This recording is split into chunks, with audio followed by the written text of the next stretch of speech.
Pioneer or Modern. And then, of course, if there is a match 3, if it does come down to that, and we all, I think, hope so, that way we can see the most magic possible between these two juggernauts of the game and the series here, we'll watch the final format there. So there'll be no repeats. And, of course, the play draw as well as the format selection will switch, will alternate. And Theo will get the opportunity to do it twice beyond the play, that is. And that's his reward for being first seed. So here it is, Theo Jung, the juggernaut of the 2024 season versus the returning champion and MVP of last year, Steven Dykman. Did it all last time. Can he get it done once again? Yep. Theo, we talked about it a lot this weekend. The player that our MVP of the year got to dodge. You pick one player to not have to play against as your reward for being player of the year. Theo was the pick. Sort of, accepted by the field. If I'm not the best, it's got to be one of the most solid players in our field, and proving it first to hit 8 wins, undefeated. I think has barely lost games of Magic when I look at the record, let alone matches. So we're going to see that real quick. So our players get a little bit of gum. Little snack, quick. Huh? I love snack action. Yeah, eat the food token. They should be at 23, both players. Yep. And you see Theo smiling, and end of the day, it is all. Oh, yeah, I guess I should play Magic and stuff. Heartfire Hero, the start here against the Golgari mid-range deck off the mountain. Plenty of creatures to work with from Theo's deck that we've seen a ton. Another great start. Yep. Theo does have access to Manifold Mouse, sort of the 1-2 punch of this deck. Now, Dykman led on a black source, so we might see Theo not deploy that like we normally would, and looks like that is going to be the case. Yeah, here we go. Just a Monastery Swiftspear and an attack. And didn't see any posturing for tricks there. So Dykman, kind of thinking about it. Starting on Llanowar Waste 2, potentially meaningful. In the aggro matchup on the draw, a pain land, maybe not the land you necessarily want to see, but does, of course, make your mana work. So we'll see if he wants to do any movement. Is reaching for it. Theo with Landbox Mountains. We love to see it. Came to game. Respect it. Now the mismatching's still tough. At least find some matching landbox. Theo has no time for that. Theo does one thing. He wins, and sometimes he eats a little before he wins. That's all he has time for. That's quite a lucrative skill to have. As Dykman does just take a draw step. No movement. Takes his beats over the face. Modest right now. Modest mouse beatdowns, I would argue, as this is a Gruul Mice deck as labeled by Theo. It has the Innkeeper's Talent. One of really, kind of the card that makes this whole deck tick. Gives you a lot of grinding power, gives you a lot of staying power, and not being a creature means it's not susceptible to all the stuff usually good against your deck. And so now we got prowess triggers, we got counters we can move, we got tricks abound. Now I think we'll see Dykman move, and we will. Yeah, this is interesting too. So Dykman waited. Theo kind of also maybe posturing a little bit there, chose to have Monastery Swiftspear, so if a cut down was happened, he would, still have his sort of better creature for the long term. But also with the prowess triggers, if Theo had something like Burst Lightning there, it would have up to a 3/4. So Dykman, had to take a life and a little bit of a risk and hope that Theo didn't have something that could punish there. Yeah, it did, I think, more or less work out as Theo did lose Monastery Swiftspear, got some damage for Trouble with Heartfire Hero. Innkeeper's Talent, of course, gets to stick around. Hard for Golgari to answer that one. Looks like Harvester of Misery, the discard mode on that card. It feels like it should be like cycling. It's not. You do just pay 1 and a black and discard it. Target creature gets -2/-2 until end of turn. Not officially cycling, but more or less accomplishes the same thing. And with the power reduction, I don't think he's going to take damage either. Yep. Checks last known information, last known's minus. That doesn't mean you gain a life, but it does mean it is 0 for that situation. As Dykman plays up the Beanstalk, a powerful card. Yeah, great follow-up from Theo, and a not good follow-up from Dykman. Having to play up the Beanstalk in the face of a Screaming Nemesis is already a 4/4 threatening to become a 5/5 in addition to whatever Theo can do to it. Tough as we go back to Theo's turn. Again, this Gruul Prowess deck on the play has looked incredible from Theo. We saw him win a dominant top 8 match to advance to the semifinals. Now in the finals, looks to be the start of doing that again. Loves to see up the Beanstalk across the table. Yep. Theo in an interesting position here does have Witchstalker's Frenzy, something he could use to do a bunch of damage to Dykman with this Screaming Nemesis, but also makes so Dykman can't gain life, and that might be something that Theo is thinking about holding up for the rest of the game. Ooh, just beatdowns for 5, and now we got a little Offspring action? Yeah. Mouse Offspring? All right, 2 Manifold Mouse. So nice, we'll do it twice. So now we have 2 Manifold Mice, and they can, of course, target each other. And that is a nice little pickup because Screaming Nemesis is not a mouse, it is a spirit. Speaking of screaming, that might be what Dykman's going to be in a second. As this other Innkeeper's Talent in hand is representing a lot of damage, along with that Witchstalker Frenzy. You know, if Dykman just says, like, go and holds up mana, he's going to lose. And he knows it. He's just like, wow, I can't answer everything. Just picks it up! Yeah, and that's the power of this Gruul deck. You see Manifold Mouse there, another key card of this, right? Giving Double Strike or Trample and 2 bodies for 1 card. You start to flood a little bit normally with this aggro deck. Well, you present 2 bodies, and Dykman just knows, I'm checkmated. I don't have the cards that can get me out of this. I'm just going to get attacked and die. Let's just go to game 2. Not worth the thinking about. He does have access to, I'm going to read through this real quick, 1 Blot Out, 1 Cut Down, 4 Duress, 2 Gix's Command, 1 Harvester of Misery, 1 Nowhere to Run, 1 Scavenging Ooze, 2 Terra Sunder, 1 Trickle Throwback, and 1 Vivian Reed. Real quickly, what do we want? Yeah, so I mean, there's a lot going on there that we could be bringing in as Dykman. Our interaction is going to be pretty important, right? So cut down is something that we saw we needed in that game to sort of even stay alive. The extra turn before we quickly die, we're going to probably want that here as well. Harvester Mystery kind of doing a similar thing. You know, I expect this cheap interaction to come in, but we might also see some cards like Scavenging Ooze, where normally there's something that you bring in like for a graveyard deck. Well, here can become kind of big, gains a little life. And I imagine we're going to trim some of our top end for Dykman. You know, cards like Vraska, Betrayal Stinger is something that you see some players in Golgari use as a combo kill, not for Dykman, just a value card here, and not really what these games are about. So what Dykman's going to look to do is make his deck a lot more lean and efficient and fight over those early interactive cards. Makes a lot of sense to me. Going over to Theodore's sideboard very quickly. Once again, we got 2 Lithomantic Barrage, 3 Paw Patch Formation, 4 Questing Druid, 2 Scorching Shot, and 4 Torch the Tower sideboard we've seen before because Theo mushed his top 8 match. What do we want here against the Golgari deck? Yeah, so, I mean, once again, we saw this before where we talked about Theo brings in these Questing Druids when the games can get a little bit more grindy, and we saw that happen with the top 8 match. We're going to probably see that again here. Theo going to have a bit more interaction. Our opponent has a lot of powerful 1-for-1s and a lot of strong threats that can take over the game. So I imagine we'll want something along those lines. But besides that, you know, it's really going to depend on what Theo thinks we need to be cut from our deck. As it looks like our players are actually ready. So enough about the sideboard. Let's get down to our feature match area. Get down directly to the action. Hopefully, Theo, you know, will give us more action. As exciting as it is to watch this Gruul deck absolutely run over everything in its path, you know, and it does get it done very quickly. We're going to have a very quick finals if all our matches start looking like that. But nonetheless, here we go. We are going to be underway, it looks like, between these 2 players. And, yeah, I mean, whatever. With Theo being on the play for all of this, it's hard to imagine playing anything else in Standard. I made that comment to you kind of while we were down. Is this has been such a dominant performance from Theo. It really does leave you wondering why you would ever do anything else. It's an incredible Gruul deck in the hands of Theo Jung. Yep, and we see that there with cut down on the turn 1 Monetary Swift Spear has, you know, out the door blazing. Excuse me there. A little bit of a misstep. There's a higher claw. It's a really in-demand job right now, Drake, is the claw, you know? So we'll have to see that here as we are fixing some things on our side there. We'll be able to get the match a little bit more clearly to you in a second. But we are going to be able to see it for you perfectly, and that's what matters, is go for the third, hits the claw. And this is what Dykman is looking for here in the early turns. We are trying to hit a spot where we can just interact, play a threat that stabilizes, and work well from there.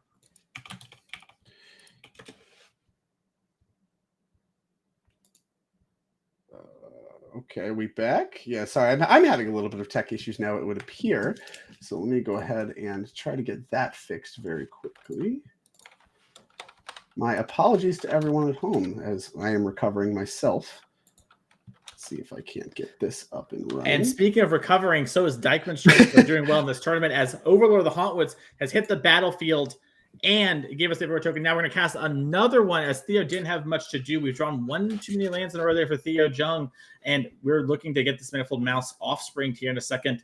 As that at least there we go. We talked about it here. So that's going to give us the second mouse in the passing of the turn back to Dykman. Cards like Aklazot's Deepest Betrayals in Dykman's deck. But I think in hand it's just all lands, Drake. Found important. This is the spot we're trying to get to, right? We're attacking with Overlord of the Hauntwoods here, and you know, at this point, we're starting to get more triggers. We get Harvester as well to clean all that stuff up. Theo seems to move very cleanly there, but I can't imagine he likes having no board over and over again. Living to this point is what Steven was trying to do in game 1. Wasn't able to do it. Now that he is, I mean, this Gruul deck can grind, but maybe not here, as here comes more creatures trying to slog through these Overlords and Harvesters. Yep, and we're seeing Theo sort of just trying to get the board presence. Has a little bit of interaction in hand with Scorching Shot that can be used to clear one of these Overlords. But, Dykman has the mana, has it up the Beanstalk. That's going to allow Dykman to move through his deck a lot. And we have Fountain Pour. Oh, and Gix's command. We're going to pick it up. Yeah, that's going to do it.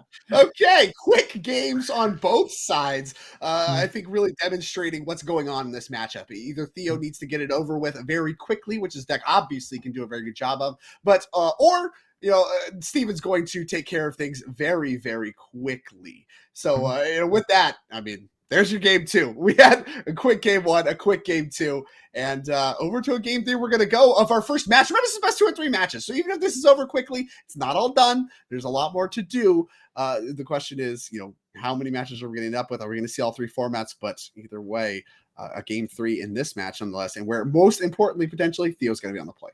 Yeah, and that's the big part going in here. We're seeing the difference. When Theo's on the play, we're able to build up a little bit, right? We got underneath all these removal spells.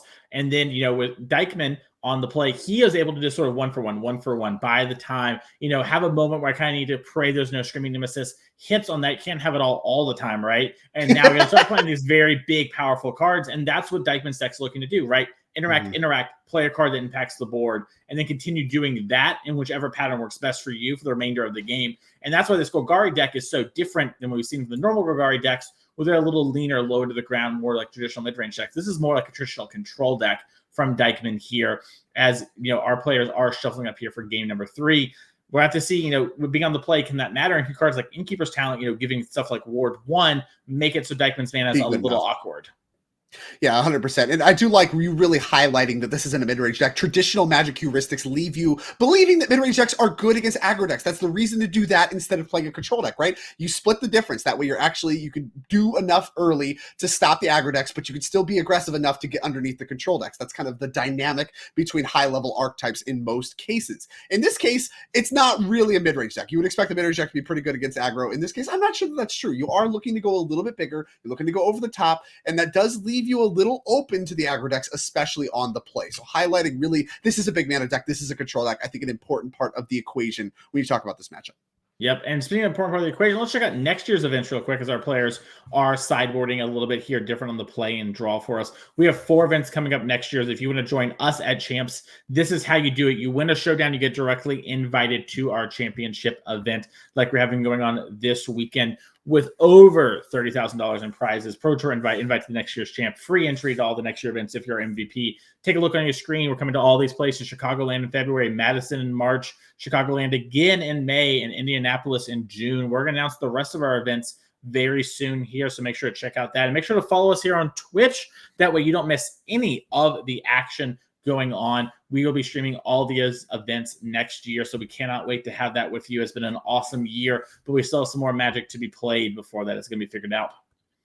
Yeah, 100%. And, obviously there's a little bit of format updates, some shakeups that may be on the horizon as well. I know a lot of people are anticipating that. And, it's really exciting to me to have this event as kind of the final send-off for that. And, of course, it wouldn't be a series if there wasn't more Magic to come. So if you, weren't able to make it out this year, you weren't able to get it done this year, don't worry. You're going to have more opportunities in 2025 is where that starts. And you're going to get the formats very shortly. But either way, you can start planning your travel. And, it's the NRG series. You know where to expect us. You've seen us before. And at this point, they're going to be good events. So make your way out, qualify, and that way we can be covering your match here maybe next year at the 2025 championship. But speaking of the 2025 championship, look at that. There's a 2024 series champion trophy. You can see what's on the line there, as well as a Pro Tour invite and the 2025 championship invite. So one of these 2 players, if you do make it out to those events, is going to be present at the 2025 championship, and you can be the one to take them down. Will it be Dykman on the back-to-back, or Theodore Jung, the kind of the boogeyman of this event, at least if the MVP, Garrick Alford, is to be believed?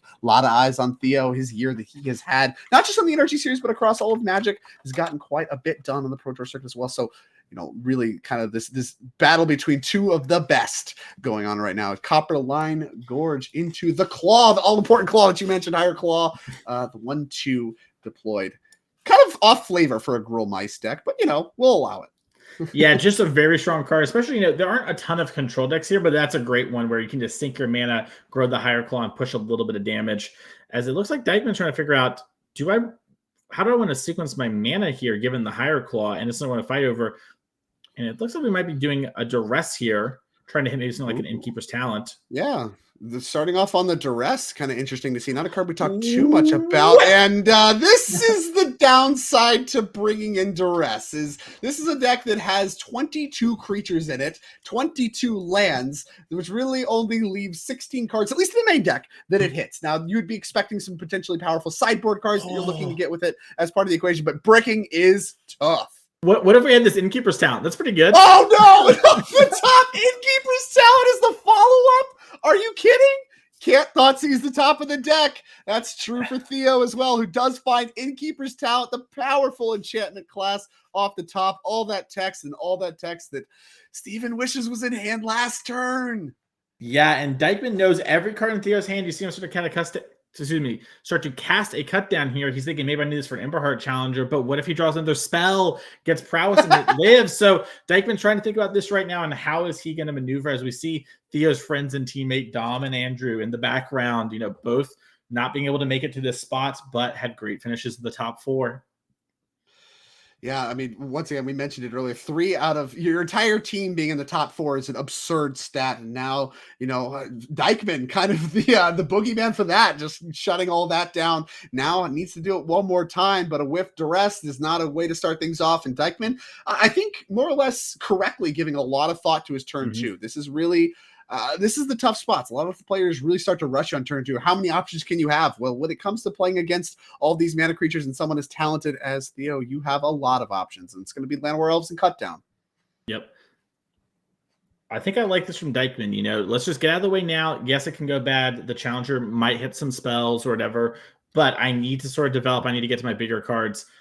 Ooh, here we go. We got the Emberheart Challenger. Gonna go ahead and get that Valiant trigger off the Innkeeper's Talent. Finds the land. He actually was missing a land, so that land is huge for Theo as far as keeping the grinding going and getting extra value. Yep. Back to Dykman we go. Now, he had a great turn 2, not so good of a turn 1. And Theo doesn't have the explosive start we saw from game 1, but is starting to assemble a lot. This Innkeeper's Talent's getting a lot of value. Overlord of the Hauntwoods is going to go impending. Is that how you say that? It's going impending? You're impending it? It's impending is how I kind of say it. That's because it's kind of like it's overlooking it, like the themes, like it's like, oh, this horror is coming. That's how I we have an impending Overlord of the Hauntwoods. There we go. We'll do it that way. Back to Theo we go very quickly. The Everywhere land produced for Dykman. A lot of options for Theo. Like I said, wasn't flooded with lands. I think he might have had one, but either way, I mean, a lot of spells still to work with. Second Innkeeper's Talent. That can go a targeting on this Emberheart Challenger. Just going to trigger and reveal some more cards. I mean, this is just, I've been saying it to people, you need to have a reason to not be playing this Gruul deck because it is the most mana efficient deck. It is the fastest deck, and it's not like, oh, you have no card advantage. Like a lot of people say to me, like, oh, they run me out of cards, blah, blah. You create a lot of, redraws or pseudo advantage. Things like Ward 1 off this talent is very frustrating. And you're seeing this from Dykman. We have this 5/5 Emberheart Challenger staring us down. Meanwhile, we have to kill this Manifold Mouse that we got for free. And, if we don't, it's going to either double strike or trample. And whichever one of those is going to be is really powerful here. And, Steven has done a good job, has sort of done what he was looking for, right? Minus not having Elf on 1, he's had a perfectest draw for what he's looking to do. Yeah, I mean, really, we're really still feeling the sting of that turn 1 duress and miss. That was really where things started to go wrong. Theo has gotten more and more cards, has been uninterrupted. That wasn't the piece of interaction you wanted, and now we really need to play catch up, which is what this deck's designed to do. So we'll see exactly. Tapping a lot of mana here. It's going to be Gix's command. All right, that's a big one there for Dykman. That's going to clean the board up and make it so Theo's going to have to recommit to the board. That was one of his few cards that could actually clean everything up. Now, Theo still has a handful of spells. Remember, we got a lot of these cards for free off the Emberheart Challenger. We knew there was a Questing Druid. But yeah, a lot of that was cleaned up, so but plenty of cards left to work with. So Theo's already tapping mana, and I think he has a backup challenger. So, once again, can get the card advantage engine going once again right away. Yep, and Dykman might have something like a cut down here, but he knows Theo has that Questing Druid, which will gain prowess. So, and you see Theo snap do it. Yeah, this has been a series of exchanges that have all been really good for Theo. As another land plus spell revealed off of Seek the Beast for Theo. Just more card advantage, more value, and still a ton of pressure to boot. This prowess deck is, I mean, every game it's been on the play, it's looked incredible, and that's certainly part of the equation. But also, like you said, I mean, there's just a ton of grinding going on here too. I mean, look at this attack. Yep. Attack 5 points. It's a big attack. We're going to see this mountain played for free. Yeah, sure. Oh, yeah, sure. You also get the mountain right away off the Seek the Beast. Have a spell lined up. Yeah, here we go. Your turn. Still no creatures, no permanents in play for Steven. The snowball is snowballing for Theo. Now, will a hard cast Overlord of, I guess hard cast, non-impending Overlord of the Hotwoods going to be added to the board? Another everywhere token being made. Now we got a big blocker. Is that good enough? The thing is, though, it's not a big enough. Oh, and Heartfire Hero, we can give it haste. Oh, my goodness. Theo takes the first match there and really showing the mana efficiency and grind and burst that this deck has. If you're playing Standard, you got to watch out for this rule deck. It is one of the decks to beat in Theo, showing that in spades here. As now we're going to have a second where our players are going to figure out what the second format's going to be for match number 2. So it's not over yet. It is 2 out of 3 matches. We're going to take a quick break so our players can run to the restroom, swap over their decks, and we'll be back in just 2 minutes.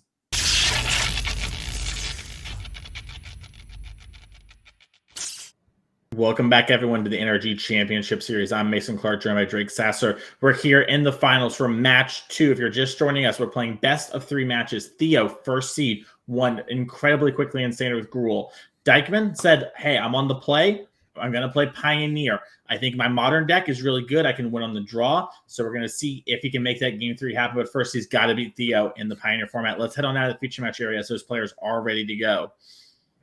Yeah, so keep in mind, if Theo does win this one, he's up a match. So if Theo wins, it's over. Theo is your victor. Theo is your 2025 champion. Dykman needs to do the reverse sweep on matches. So he needs to win this one and then win the next one. So you mentioned it, kind of keeping that in mind. He believes his matchup in Modern to be very good. He mentioned in his winner's interview when he won his winning into top 8, that Energy is the deck he built the Modern deck to beat and was one of Theo's only losses in stage 1. So as a result, he feels very comfortable about that. That's where he wants to be on the draw. So on the play, he wants to do what he believes is the more uphill battle. He wants to be on the play for that. And that's this matchup. So this matchup here between this mid-range deck and this Jund Sacrifice deck, kind of what you would expect maybe a mid-range mirror to look like, but the Sacrifice gets a combo that makes it weaker at the mid-range stuff. So you're really going to be looking to reach for the combo as your inevitability piece, more so than all of the card advantage engines and stuff that's going on in Steven Dykman's deck, who's playing, something a little spicy this Orzhov mid-range deck. Yep, as we are going to see a Thoughtseize here off the Concealed Courtyard. That's going to reveal a Cauldron Familiar, a Yigra, Eater of All, Deadly Dispute, Bloodtithe Harvester, and a couple lands. Dykman built his deck, like you mentioned there, to sort of beat up on Phoenix and the Rakdos Demon deck. Not quite this one. Yeah, it takes Deadly Dispute, a card that is often represents quite a bit of card advantage. You can sacrifice some of the extra game objects that you make and get cards for your trouble. So that is a card advantage piece. The rest, kind of creatures and stuff that I think Steven's deck is really well built to interact with easily. And, Cat, really the one that's hard to interact with, but Thoughtseize doesn't save you there. So it makes sense to take there quite a bit. Cauldron Familiar is going to come on down here off the Blackcleave Cliffs. That's going to tie the game up at put Theo to 21 and drop Dykman down to 17. And it seems like...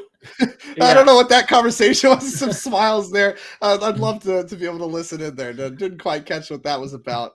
A little bit of thinking here on turn 2, though. This cat he knew about, so no new information. Just really thinking about how to sequence things. Yeah, I think the draw of the Mutavault was like, is there ever a world where I maybe attack with a Mutavault next turn, right? Or block a cat? Or and block, it's like not really worth sure. it. Yeah. Well, the cat gets to beat down. Not worried too much about the chip damage early, I don't think, is Steven. Yep, Bloodtithe Harvester coming down off the pathway. Pass it over here. Dykman picks up another Culling Annex, and there it is. This powerful Room from Duskhorns coming down. We've seen this sort of be the revitalizing factor for these black mid-range decks here, as Dykman is going to lose 2 life and draw a card. Yeah, I mean, once again, this is the kind of the demons thing going on, right? You have Unholy Annex alongside the Archfiend of the Dross and the Blade of the Onis, and enabling demons as well. Kind of offsets the life loss that would matter actually quite a bit, as it looks like Theo is getting an aggressive force assembled. Yeah, and this is what Theo really wanted. Dykman kind of tried to interact on some things. You apply pressure, and then, maybe threaten the combo or just, actually just beat down to win. And Dykman's life total is dangerously low as he's figuring out exactly what to do. Now, he does have a demon with Mutavault. That's every creature type. Also an octopus, in case you were curious. Sure. Also an oof. Like, what do we have? Okay. It can come up. It can come up. As a Kraken. Sure. Yeah. Okay. All right. I mean, they could matter, right? The life you haven't mentioned it, like the life loss being offset, that could definitely matter, especially as life total starts to get very precarious. I think for the entire time, even when they were in standard together, Mayhem Devil and Cauldron Familiar have been very well known for killing opponents out of nowhere, and blood tokens and cats and foods and all those things all being sacrificed left and right is a big part of that equation. Yep, and Drake, and it's important to remember, Dykman has Heartless Act in his deck to fight over Archon that draws in the mirror. Well, do you know what Yigara says? Ward sacrifice of food. All creatures are food. Okay. Whenever a food sacrificed, I gain 2 +1/+1 counters. That Heartless Act does nothing against Yigara here, which is, the removal spell you want to have to stop the combo when Theo's trying to pincer you. Dykman's in a little bit of an awkward spot there. It looks like another chamber is going to come down, and we're going to activate that Mutavault and drain for 4 and draw 2 cards. I mean, the life drain is definitely good, but once again, not playing to the board is not ideal. And you kind of mentioned a little foreshadowing about what could happen with this Yigara. It gets, even worse than that. Like, none of Steven's removal spells are very good against. He has 4 Fatal Push. Well, that's a 5-mana card. He has 4 Vanishing Verse. Well, it's not monocolored. And as you mentioned, the Heartless Act doesn't work either. 10 instants in the instant column, all of which are removal spells, none of which work against Yigara. Attack here, 4/7. That's going to knock Dykman down 2/7. We picked up a Verge here for Theo. 1 mana away from being able to cast Yigara, along with one of it being green, but that is something. Green. The deck plays a decent number of green sources. As Bloodtithe Harvester can come down, there's going to be another blood representing as well as some pings here for Theo. So that Mutavault gets a lot of looks to green. That's a lot. Big spot for Dykman here. We've seen him take his time. You need to see him play to the board. He's just done nothing on the board all game. I mean, Mutavault's kind of something, not really. I saw Thoughtseize in his hand. I mean, if he doesn't play to the board, he's just dead. Yep, and it's going to be a tough spot here too, because if he doesn't, let's say, unlock the Culling Chamber, right, to get the 6/6 demon, well, we know Theo has a Fatal Push. Steven doesn't. You see, look at Theo's hand. The upside down cards are all the ones that Steven knew. That way he can remember them too. And we're going to see Dykman start to deploy some other things. Maybe playing around a Fatal Push happening. It's Heartless Axe getting cast. As you mentioned, got to get that one in before Yigara, because Yigara can't be tagged by it, which of course he does know about. So we're going to go ahead and try to go after the Devil now, which is going to prompt some responses to get the extra damage. Yep. We're seeing a discard of that Yigara hit Dykman. Now, you remember Dykman and there's the green land, but Dykman needed to fight over that Mutavault because the Bloods could have pinged down the Mutavault. So now Dykman's thinking, okay, maybe I'm going to be safe. Clears away the Thoughtseize. Gets the Fatal Push. Brutal Thoughtseize to have to cast. I mean, your life total is under so much pressure, and obviously it's going to expire entirely in the next turn. But once again, you really just want to be playing to the board. And he managed to do so with Heartless Act. He's going to get a bunch of cards for his trouble. And as you mentioned, the drain. He's not dead, but he's not far from it. Yep, back to 8 life here and doing a great job, Dykman, there of avoiding maybe some pitfalls that could have easily happened. My opponent, this is a 5-mana spell. What's the odds they punish me here? As an attack for 7 is coming in for Theo. I think it's something, that's tapped out. If something he had like a Cauldron Familiar, we would have seen it already. To 1. And we're deadly disputing. Oh, if we hit an oven here, this will be game 1 going to Theo. What will he do? He does get a treasure. Needs some food. Treasure's not food. Didn't get a great look at the cards. Harvester. Okay, Harvester plus a Verge is a redraw if you want it. You do have a land for turn you could play. There might not be that much of a rush. I guess the drain is quite a bit, but you have 9 power and toughness in play. And I don't think there's no sweepers in this main deck that I'm looking at. So, a lot of work to do. 9 power and toughness. I don't think you need to get aggressive with the blood right now. So, yeah, it looks like that's what we're going to do. Just leave this very lethal threat in play. At 1 life, riding the line is Steven Dykman. Needs a reverse sweep. Not a great start so far. 1 life, not where you want to be, but hey, last life point's the one that matters the most. Yep, we're going to see 2 mana spent. It looks like it's going to be Blade of the Oni. That's a demon, so you won't need to keep spending mana on Mutavault, which is nice, which means it can maybe go on blocking duty. There is the Blade of the Oni.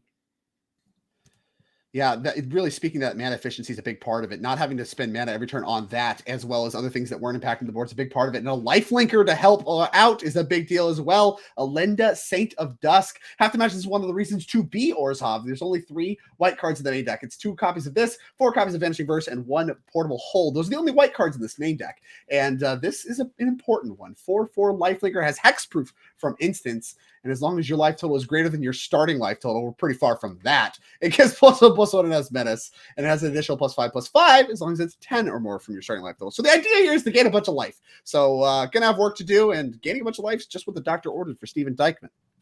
Yeah, and an awkward spot here for Theo as he needs. Oh, he found Mayhem Devil and Oven?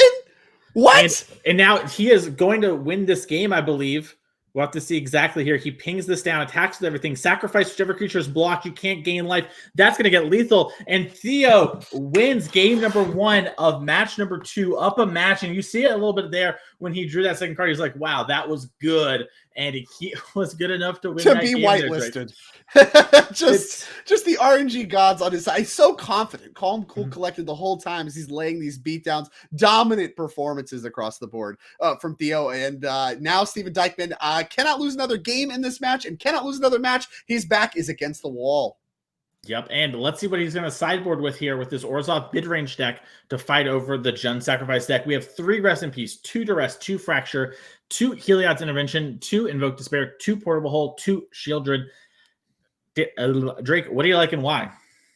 I really like the Rest in Peace. I think this matchup is a lot about what's in the graveyard for Theo. You know, these cats are a big part of the equation. We saw that be a part of the game-winning combo there as well. I like that. I know it's normally for Phoenix. I want some number of them here. Also kind of interested in Fracture as well. Can take care of ovens, can take care of the Scavenger's talent. That's a big part of it as well. There's actually 8 enchantments because you have the 4 Fables too. So like getting all those is really appealing where your removal spells actually don't work that well otherwise. And then I think for the same reasons, you can kind of bring in a couple portable holes as well. Exile effects are really appealing to me, and just really making sure your removal works is a big part of the equation for Dykman, because that's a big problem in the main deck games. Your removal spells just don't work that much. Speaking of big problems, let's check out Theo Jung's sideboard. The Juggernaut cannot be stopped. We have 4 Thoughtseize, 2 Moment Collapse, 2 Obnixilis, 2 Torch of Tower, Chandra's Defeat, a Claim the First One, a Duress, a Kolaghan's Command, and a Gigantha. You know, I tried the joke there, Drake. It just didn't land. But what do you think Theo might land on when it comes to sideboarding here?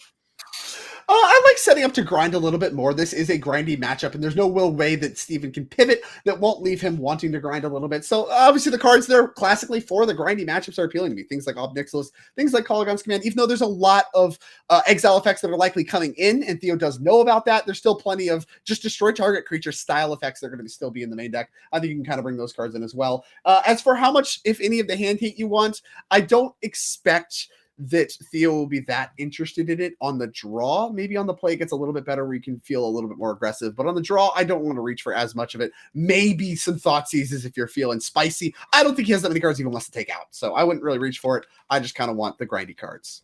Yeah, for sure. And I love this too, the Sir Ginger, the meal ender in the deck, right? Just this little piece of technology that's in here, you know, lets you beat down a little bit. Very cool card. Love to see this sort of archetype still getting explored, right? Pioneer's a format that has had a lot of competitive light shine on it. And for the next little bit, we're going to be focusing more on standard when it comes to these events, but there's still a lot of innovating that can be going on in this format. It's really cool to see that here from Theo. And this is a deck he really loves, Drake. You know, when we see Theo playing Pioneer, it often is this deck, when he's not helping innovate the Rakdos Demons, Vampires deck, that dominated Pioneer for a while, he's just playing this Sacrifice deck, always does well with it. And just, I think this is one of those spots where a strong player has a deck that's very good and just knows all the matchups and plays them incredibly well. It speaks a little bit to this tournament structure as well. So when you're preparing for a 3-format event like this, it takes a lot of preparation. You're talking about months of preparation in advance. The players that are most successful find a way to thread the line between playing the best decks, especially in formats where they don't feel as comfortable, and playing decks that they like and feel comfortable with in formats where they already feel comfortable and don't want to spend as much time testing. We talked a little bit about that in day 1. It comes up here as far as trying to piece apart what Theo's successful formula has been. I mean, he's been dominant through this whole tournament. Garrick was scared of him, and rightfully so. Here he is, up a match in the finals, up a game in what could be the winning match in the finals as well. He's had such a dominant performance, and a big part of that is really finding that line. Not only is he a very talented Magic player, but many of these players are talented Magic players. How do you get the edge? How do you get edge in preparation? If you look at Theo's decks, the decks he chose to register, he managed, I think, to do a very good job threading the line between playing best decks and then still finding room to play decks where he likes in formats where he feels comfortable. Yep, makes a lot of sense, and it seems to be working for him there. So if you're ever in an invitational spot like this, maybe that's something to keep in mind for yourself there. As let's head down to feature match here as our players are shuffling up for this game number 2. Remember now, Theo needs to just win one more game, and he is our champ. Dykman needs to win the next 2, and then the match of Modern. Now, notably, like we talked about earlier, Dykman, he really likes his energy matchup as the blue-white control deck. So he's sort of saying, hey, this matchup might be one that's a little tougher for me than the finals, but I've got to get it done. I might as well try and get it on the play here. And gets to be on the play again, but we'll need a good draw. As we saw, Theo is able to beat down still with this deck that can sometimes, not do that. Yeah, I mean, that's a big part of what he's got going on in his decks, too. A lot of his decks can just beat down and get the game over with quick, and some of them can grind. And really having mastery over when to pivot there is a big part of his successful formula as well. I mean, there's a lot you could point to as far as Theo's run. But for Dykman, he's done a good job with this preparation in the past. He's won this event before, and, obviously looking to do so again. So he knows what it takes to be a winner here as well. And now it's time to figure it out. And obviously, like you said, he thinks this matchup is the harder of the two. So really just clinching, trying to get out of this matchup with a dub, and then it could be smooth sailing to the championship and to the trophy and all the invites and all these things that you get as a result of winning, but needs to get 2 here. Needs to get 1 on the play and 1 on the draw. And here's the 1 on the play. Concealed Courtyard, passing the turn to Theo. Theo Blackleaf Cliffs into Scavenger's Talent. That's a new one from Bloombar that really helped this deck out. We'll go over it as it levels up too, but the first thing to know is if a creature dies, we make a food token. So it's kind of like another Witch's Oven when it comes to chump blocking with your Cauldron Familiar. Gives you a lot of different pieces as Theo's just going to level it up right away. Yeah, obviously very much values this, and I think this is part of the reason to bring in some of those fractures that were in Dykman's sideboard. This card can present a lot of extra value. I mean, this is a deck, this sacrifice deck, that is very good at capitalizing on random game objects, of which food is one of those. Just like a random food that you get as a result of sacrificing your stuff. Well, okay, that's what we're designed to do. We're designed to use food, either Witch's Oven Cat or, your Deadly Disputes, what have you. Your Mayhem Devils just get value. Even if you just activate the food, you're looking to get value off these game objects. Scavenger's Talent, generating those is important. And of course, there's more text beyond that. Big pickup for this deck. Yep, Cauldron Familiar, the play for the turn. Level 2 was whenever we sacrifice a permanent, target player mills 2. Typically, you're going to see Theo do that on himself, as the last mode does let you reanimate something from the graveyard. But sometimes you also see players mill each other out with Scavenger's Talent. You get 2 or 3 of those in play, Drake. You start sacrificing food, and your opponent has a lot of life. With your Cauldron Familiar, mill 6, mill 6, mill 6. So something to keep in mind. Sure.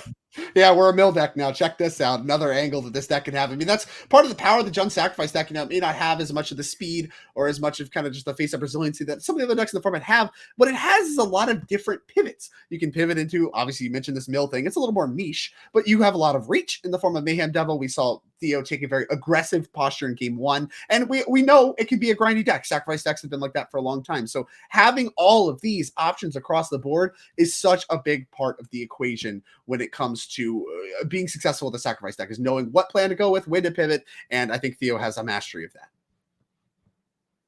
Yeah. Dykman taking a second to consider. A lot of thought here. Yeah, he's clearly got something going on here that it's like a little bit hard to decipher for him. And the big thing that I can tell is there's Shieldred and Archfiend of the Dross in hand, along with just maybe playing another, Ritual Room and activating Mutavault like we saw in the last game. So I think Dykman's trying to figure out, do I spend this turn kind of, getting more cards and get that engine going? Do I maybe play a Shieldred in order to get that going? Archfiend of the Dross is also pretty good in this matchup for making Cat Oven a little worse because your opponent loses 2 life. Shieldred's going to be played here. Deadly Dispute in response. Sacrifice and Cauldron Familiar. Go. That should be a 1,200,000 of ourselves, and we're going to get a food from the Scavenger Talent's first mode, along with the treasure and objects. Just game objects. I alluded to it before. I mean, that's what this is about. We make the tokens, and you see all these tokens being made. We get a treasure. We get a food. We get to mill to. We get to draw to. You just get to do it all. And this is a really nice synergy that you get with Cauldron Familiar. I mean, obviously, it had the Witch's Oven already. That was already good enough. People already played that stuff. We'll check it out. Scavenger's Talent now works very nicely with the cat as well, because sacrificing, you get a food, bring it right back. Why not? And so free value on the Deadly Dispute, a great exchange for Theo. And you want to do that before Shieldred resolves. Otherwise, you're just taking damage that you otherwise wouldn't need to. Yep, and we're seeing Theo here, end of turn, sacrifice the food to bring back the cat. Dykman doesn't lose any life because we have the 2 life to pay for the culling, and then we gain 2 from the Shieldred. That's why this player doesn't do anything. Theo's going to gain 1. Dykman's going to lose 1 here, and then you see Dykman saying, I remember where Shieldred. I love the finger. Yeah. Trigger! Yeah. I love the pause from Theo, too, just leaving Dykman just like, trigger. The stack is not empty. Theo picks up a Witch's Oven. Big draw here as that cat will now be super safe from anything like a Vanishing Verse. Has a multi-collapse as well. Maybe wants to clean up this Shield with the Apocalypse, and he does. Great exchange. 2 mana for 4. I mean, Magic Fundamentals, that was a good exchange for Theo. It's been good exchange after good exchange for him. Witch's Oven is the play. Attack for 1. I think Theo even has another Scavenger's Talent. We might see him deploy that and get, double food for his work when it comes to this oven. And one of the things to remember, Drake, too, is that last mode on the talent, you get to bring something back in the graveyard. So all this milling and sacrificing we're doing, that's going to set up for our Ygritte combo sooner than later. And it looks like we're going to mill ourselves after we float some mana with the treasure, play the Kroxa, make Dykman have to discard a card. But then we're sacrificing a permanent and losing the Kroxa. It's a food going to be made. And we can also sack it to the oven if you wanted to. Yeah, you can oven it too. You got all the options. This is crazy.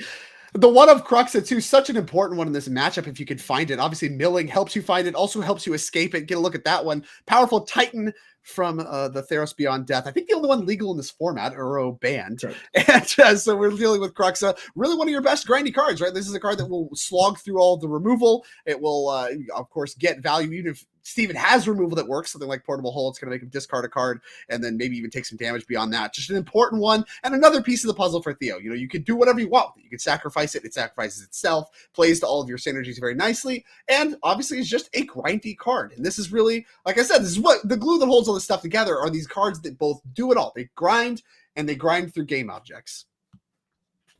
Thoughtseize takes the talent. You mentioned having a backup talent. He did. Well, yeah, here we go. Going to take that with Thoughtseize, finds a target. Yep. Arching the draws on the stack. Theo saying, I'm going to respond, friend. I'm going to sacrifice this cat. Mill 2, probably targeting myself. Still going to get the 1 food from the oven and then 1 food from the talent. So now Theo's going to have an extra food. Going to hit a second Cauldron. All right, Drake, we're 1 cat away. Now, notably, Arching the Dross does make your opponent lose 2 life. But every time you sack a creature, I really want to highlight that. Whenever a creature an opponent controls dies, its control loses 2 life. I think this is the reason we saw Dykman lead on Shieldred. Normally a card that you think is one of the best cards in the format, the card you want to be the only thing left over when the dust settles. I don't think it's true in this matchup. I think you actually want Archfiend to be the last thing because it is so good at punishing the sacrifice synergies. Making your opponent lose 2 life is such an important part of this combo and disrupting the combo and things like that. Yep. So of note here, Theo will gain 1 life and then lose 2, right? So he's mitigating it a little bit as long as he has life sort of pay with everything going on here. So this is a spot where, Theo can beat the Archfiend of the Dross on the life total stack when it comes to going for it. But if Theo gets low enough, he will not be able to combo with Ygritte through the Dross. So we'll have to see how it goes here. Looks like Theo's going to bring back at least one of the cats, both cats here. Sure. With the food. Going to have 1 food This remaining. is the part of the combo that doesn't hurt you. So this is the part that's kind of quote unquote free, as we do find another cat up the mill. So another synergy there with the Scavenger's Talent second mode, not just feeling Kroxa, but also finding all your cats. You just bring those back.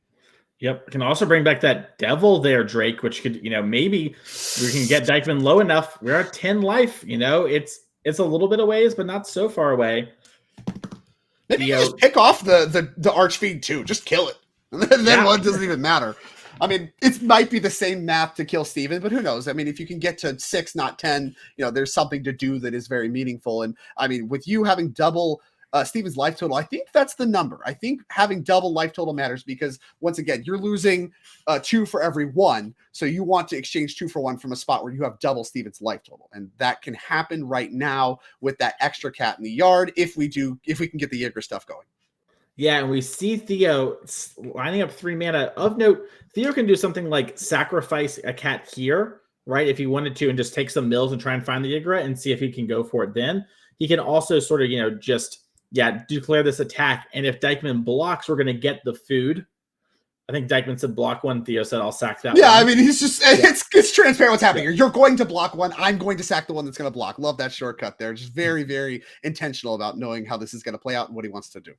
Yep, Theo lost 2 life there because a creature did die. Dykman loses 1, but Theo gets 2 more looks at Yiggra.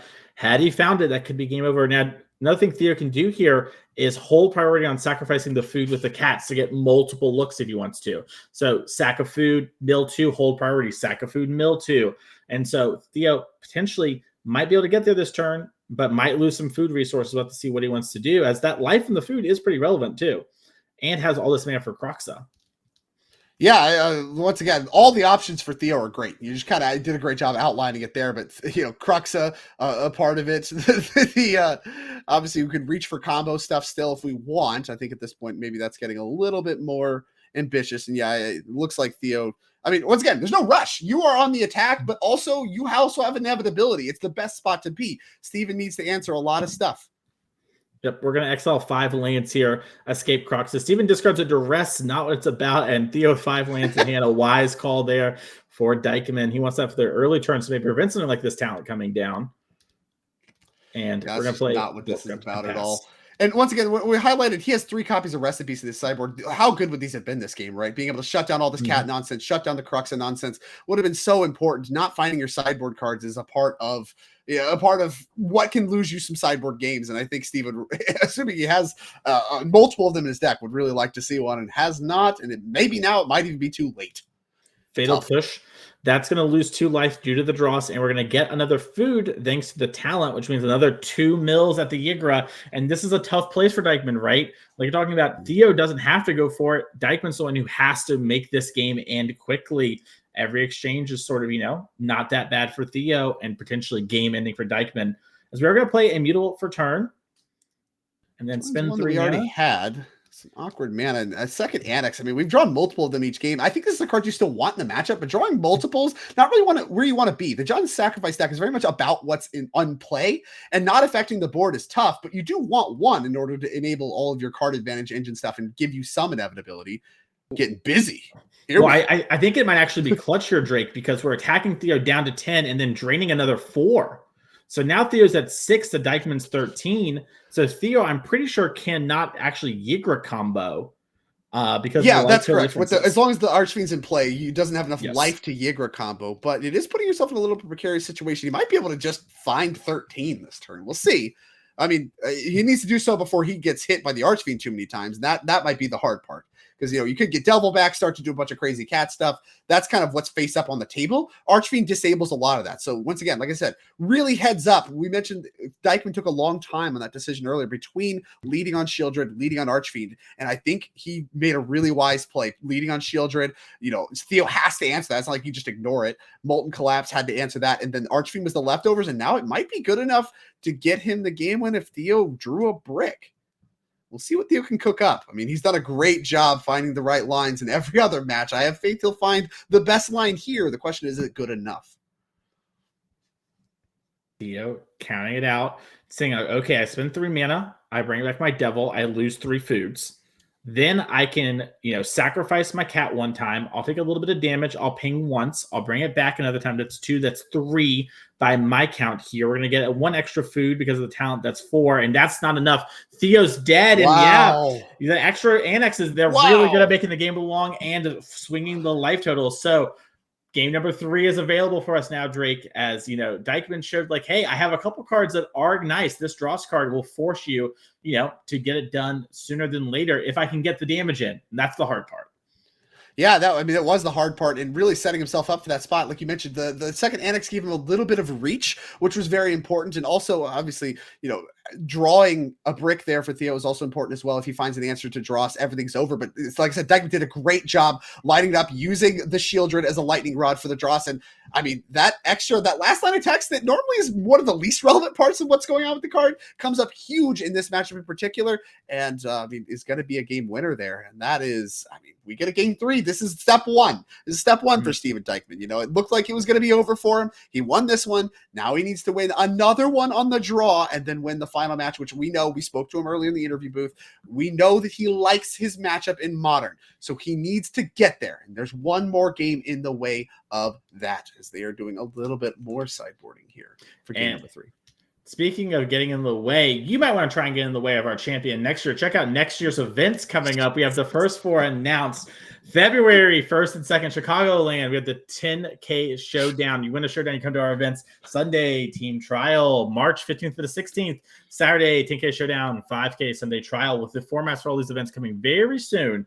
May 10th or 11th, we have the Saturday 10K Showdown, Sunday 5K Trial, and then the 20th to the 29th, double showdown weekend. 10K Showdown Saturday, singles, team on Sunday, 3 people going, as well as the end of our season 1 leaderboard, where a couple players will get invited to our champs next year. We do have a leaderboard where we reward consistent results here on the NRG series. And we had a couple of our players today have pretty deep runs who were there via that. And some of our players who just won the showdowns do as well. Multiple ways to make it here. Lots of money on the line, lots of competitive magic and fierce competition here on the NRG series. We'd love to see you come out in 2025. And if you can't, click the follow button. That way you don't miss any of the live streams, which really bring in thanks to our sponsor, Ultimate Guard, who helps us bring paper magic to everyone here. We love paper magic. If you love it as well, consider using Ultimate Guard's products. And the next time you're at your store, the katanas is the one everyone always talks about. They love the sleeve. I love the name. Yeah, they're nice. They're nice sleeves. There's no two ways about it. The katanas are nice sleeves, but the deck boxes and stuff are nice too. It's a company that I'm happy to support. I'm proud to use their products, and I mean, they just make good stuff. So like, what else you want? I mean, obviously you should support them because they support us, but also they make stuff that we use. They make stuff we believe in, and that's a good reason to use them as well. You talked a little bit about rewarding consistency on this series, and not only do we do that, but it's important to thread the line. You want to reward spiking an event. You want your winners to have a chance to continue to prove themselves and snowball it into more things. But you also want to reward consistency. I think we have a good story of that here. Theo is obviously a very consistent player, but his path to the championship here was via winning a tournament. He won the July Modern Showdown. And Dykman, on the other hand, also a winner, but also somebody that has proven his consistency as well, being the 2023 MVP, but also won the championship as his path here. I really like the way Energy has set this up in that way. I really like that we do have some slots for the leaderboard, slots for players that couldn't quite get the win, but were very consistent. And also we have, lots of slots for the winners. It's easy to qualify if you just can only make it out to one weekend. All you have to do, win the event. Easy peasy. Yep. Both players mulliganing down here to at least 6 cards. Got a little slugfest 6 up in the final game, of match number 2. Remember, if Theo wins, it's all over but the goodbye for the 2024 year. If Steven wins, then it's Modern time where he feels at his best versus, the boogeyman of this format, Mardu Energy. Both Mardu and Boros, a deck that we have seen dominate the Magic Online results when it comes to Modern, as well as, the paper results, right? It's been a very powerful deck, incredibly consistent. And honestly, it seems like, only combo decks have been able to consistently beat in the past. But Dykman thinks he's figured out the recipe here. I mean, there was some mid-range. I mean, not a deck that we've seen. And so it is a little bit of kind of a dark horse, if you will, kind of registering that Dykman, another player very well known for playing the best decks when they're the best. And here he is playing a spicy brew. And now on mulligans, on the draw, of course, it feels pretty good to get the extra card when you are on a mulligan. But at the same time, Theo, I don't think needs every single one of his cards to assemble the combo and get it done quickly in an aggressive posturing like we saw from game 1. Yep. As we're going to see a cat passing the turn to Dykman, who has both Rest in Peace and a Heliod's Intervention in hand. 2 sideboard cards that fight over different parts of what Theo's doing, but are both very powerful here. As the Cauldron Familiar is going to get in for 1. Theo knocking Dykman down to 18. We're going to see a Thoughtseize, and that's a good one. As this Rest in Peace, get to see. Yeah, Rest in Peace, Fatal Push, Heliod, Archfate of the Dross here, but Theo's on 1 land. Whoa, no second land is tough. I mean, Theo likes his hand and obviously has multiple castables, so he can afford to miss a land drop. And Thoughtseize finds good targets, but I mean, Dykman's hand's pretty loaded. Multiple sideboard cards. We saw how good Archfiend was in game one, and removal spells. That's a nice mixture to be working with. Yeah, it looks like Theo's deciding, okay, is this a game where the rest in peace is actually going to lights out me? We saw in game number 2, had the rest in peace come down, it would have been that way. And Theo's taking the fatal Theo's push. face, that looks like, okay, this is tough. He did not look pleased with what he saw there as he began to write these cards down. Does choose fatal push. Interesting of note, like obviously Dykman could have cast the fatal push prior if you want to just line up the kill, but then you can just Thoughtseize away the rest in peace and get your cat back. You can make that exchange bad. And so it's very heads up not casting the fatal push there and letting it be taken instead to maybe line up a better future. Yep, we are going to see a Thoughtseize here on Theo. Theo with Fable, Fatal Push, Mayhem Devil, and Molten Collapse in hand. Dykman still lands. Yeah. It's got an interesting spot here because it's like, okay, obviously Theo can only play the Fatal Push right now, but do I care about that? Or do I care more about Fable? Do I care more about the Molten Collapse or the Devil? Collapse would answer my draws. Fable might get him out of this draw. Mayhem Devil's an annoying card. So, Drake, how do you go about figuring out when you're going to do in these kind of spots? Well, I mean, obviously what's going on here is a pretty big delta between, do you care about creatures? Do you care about the grinding value? The best cards in Theo's hand are the 3 mana cards. And yeah, I think we're going to go for that. That's what I like to do. You need to assume that Theo is going to draw a land. He's going to be able to play this game. If he doesn't, then you're going to win because he can't play the game. So you want to plan for what happens if Theo draws a land every turn for the rest of the game until he wants to stop. And you're going to take the best card for that scenario. He did a good job of that, taking Fable, in my opinion. Yep, as we are going to see Rest in Peace, the play. And that's going to exile all the graveyards. Every card coming out with the future is going to be that way. Dykman doesn't have the 4th land rolled up, but does have Shieldred and Archer in the draw. So the case, Theo had it, plays the pathway, attacks for 1, passes the turn. Yeah, I mean, this is the last turn to find it where things aren't just unwinnable, I think, for Theo. Like, it's an uphill battle from here, but he needed to find the land there. And yeah, I mean, things are going to start to get bad, obviously, but he can actually play the game now, which is an important part of the equation.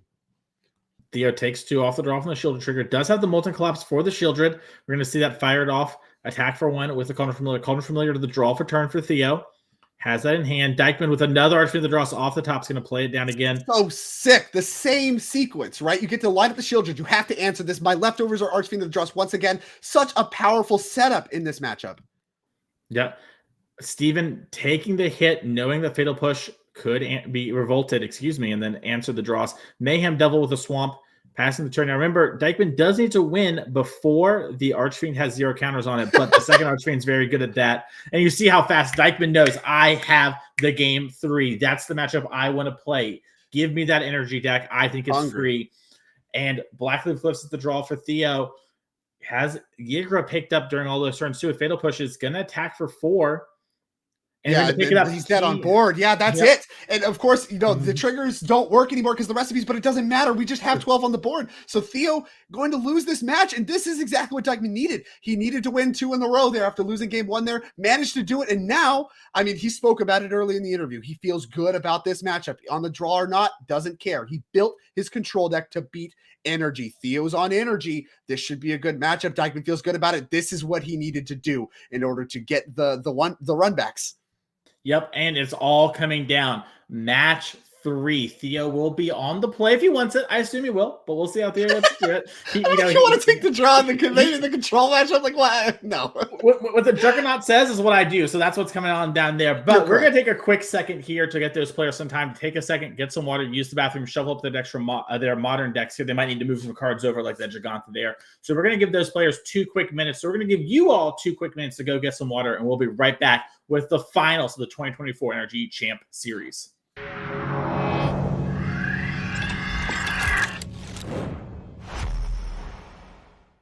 Hello, everyone, and welcome back to the NRG Championship Series for 2024. We're in the finals, game 1 of match 3. Both players won a match, and they're already playing Drake. Let's head on down. These players cannot wait to see who's going to win, and I can't wait to see either. As we're going to see Mardu Energy here on your left versus Dykman on the right. You see the players, they were so excited they started playing before we gave them the thumbs up because they just couldn't wait to battle.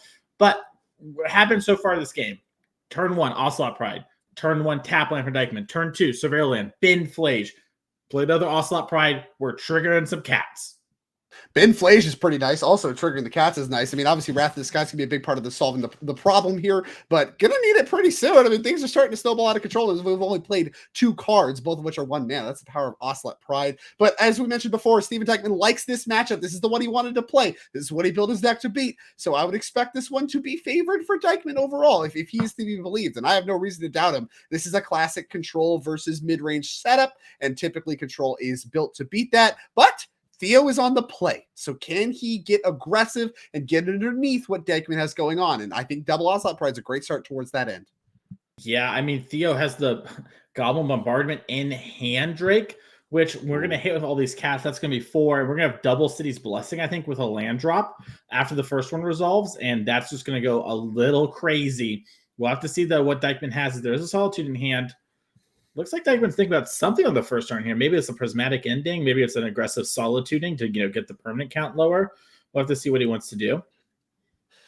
Yeah, I mean, the question is, do you have to Solitude? I didn't necessarily see any, like, Wrath of the Sky, Supreme Verdict style stuff. Instead, kind of, we're going to be reaching for the One Ring. We're going to try to build towards the One Ring and use that to try to find our answers. But, I mean, being on the draw, that's pretty slow. And if we're fetching and shocking here, it's not getting that much better either. So, you know, really the power of Ocelot Pride on display, putting a lot of pressure on Dykman to have to interact now, and it's only turn 2.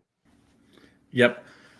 We see the Hollow Fountain get fetched up here for Dykman. Maybe it's something like an Orange Chant he's setting up. We'll have to see. He's playing a little close to the chest at the moment. Yeah, it does have the Orange Chant, I believe. So that might be exactly what it is. I think you called that out, and that's going to be correct. And you see a Sure there from Theo. Still has the ability to play a land, but that's about it. It doesn't even have the land past Dykman. That's a good one. And getting Time Walk there, in exchange just for 1 card for Theo. And we have another Orange Chant in hand for Dykman Drake. Oh my goodness. 2 Orange Chant's such a big part. I mentioned he wasn't going to have time. Well, Orange Chant, I mean, it's card disadvantage, but once again, you get to do all this because the One Ring subsidizes your card advantage. So if you could just do this long enough to get to your One Rings, you're good to go. Now, he doesn't even feel like he needs to. It looks like he's just going to let it happen, take the chance, and, maybe use it post-mortem. Yep, has 2 the One Rings, Cosmic Rebirth, Solitude, Teferi. Oh, no, the Solitude is something you can take. It's in there with the other cards. And then you also get a card from the graveyard, nothing in there right now. I think what Dykman might be doing here is we're trying to Cosmic Rebirth back a land into play. That way we can play these One Rings and start taking over the game. And the life gain is going to do some to mitigate the attack, too. Now, obviously, Goblin Bombardment starts to complicate things, but Dykman got a little shrug. He's not too worried about it. But yeah, like I said, the 3 life you gain from Cosmic Rebirth, that's most of the attack that happened this turn. So as far as not necessarily needing to use Orange Chant to do the fog-style effect, preventing the attack or undoing the attack even, Cosmic Rebirth is a big part of that puzzle. Now, of course, if it was just Thoughtseize and it wasn't like Dreams of Steel and Oil, you can even rebuy like the One Ring that was taken, but you have duplicates, so just get your land, ensure that you hit it on time. This is a great sequence from Steven. Notably, Dreamstone Oil does exile, so that means cards like Flage and things can't come back, so we actually can't get it back here. That's why you're seeing players play this in the main deck, Drake, because Flage is such a powerful game-warping card that come out with the One Ring, they just have to fight over these things. Yeah, and that's spoken to with Theo's deck building too. He has 2 of each in the main deck between Thoughtseize and Dreams, and 2 of each in the sideboard as well. So that really shows, that respect for those, graveyard cards. Even things like Crux or whatever. Anything graveyard oriented, you can hit with Dreams of Steel and Oil. And so just splitting the discard spells like that in the main deck and adjusting them in the sideboard is a big part of the equation here. Surveil land for Dykman. Take a look at the top of the deck. Figure out if he likes it or not. And now we're going to get to some cats. Yeah, it's cat time. We did gain some life, which means more cats and a lot more potential damage from this Goblin Bombardment. Remember, even if we find a Wrath, there's so many tokens here that you're going to get a lot of damage still for your trouble. So the One Ring has a lot of work to do, but I mean, the card's well known for how much work it does.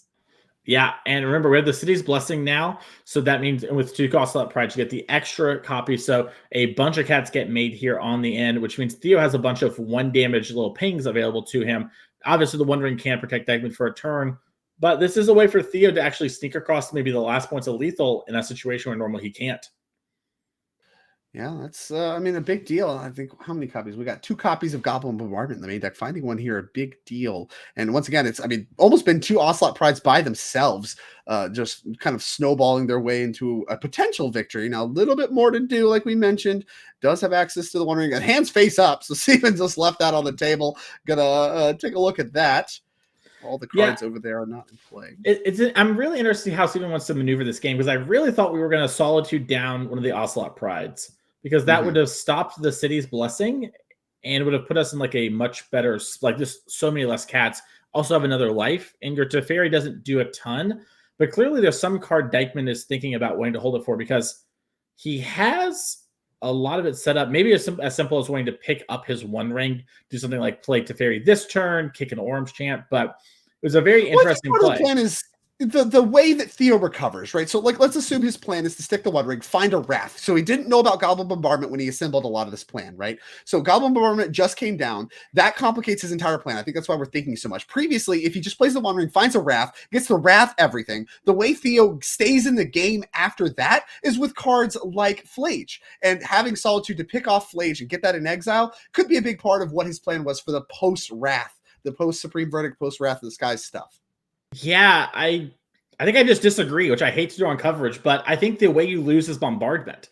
I think this was the only way Dykman can ever lose this game, and we're gonna have to see what he's gonna do here. I mean, it looks like he's lining up the One Ring, but I mean, Theo just does not care about it as much as you normally would because the bombardment's representing a lot of potential damage. Obviously, can't do anything this next turn. He has protection. But I'm curious to see how this goes because that is the card that makes it so, your Wraths aren't good. You can't keep up.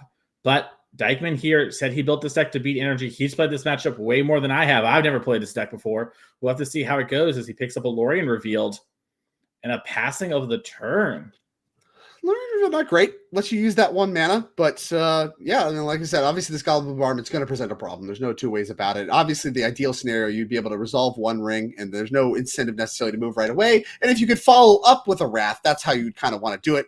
That's tough to line up, especially now it's not going to be line upable, and now there's a bunch of potential damage already in play, potentially even more coming, and things are going to start to get very bad.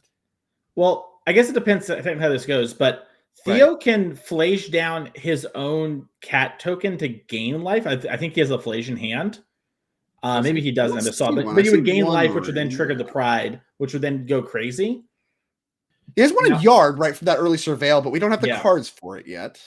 Okay, so we don't have the cards. We are going to fetch really quick here. It looks like Theo also picked up the One Ring. Maybe I missed all the Flage. Obviously, Solitude could have interacted with that, but it would have forced Dykman's hand.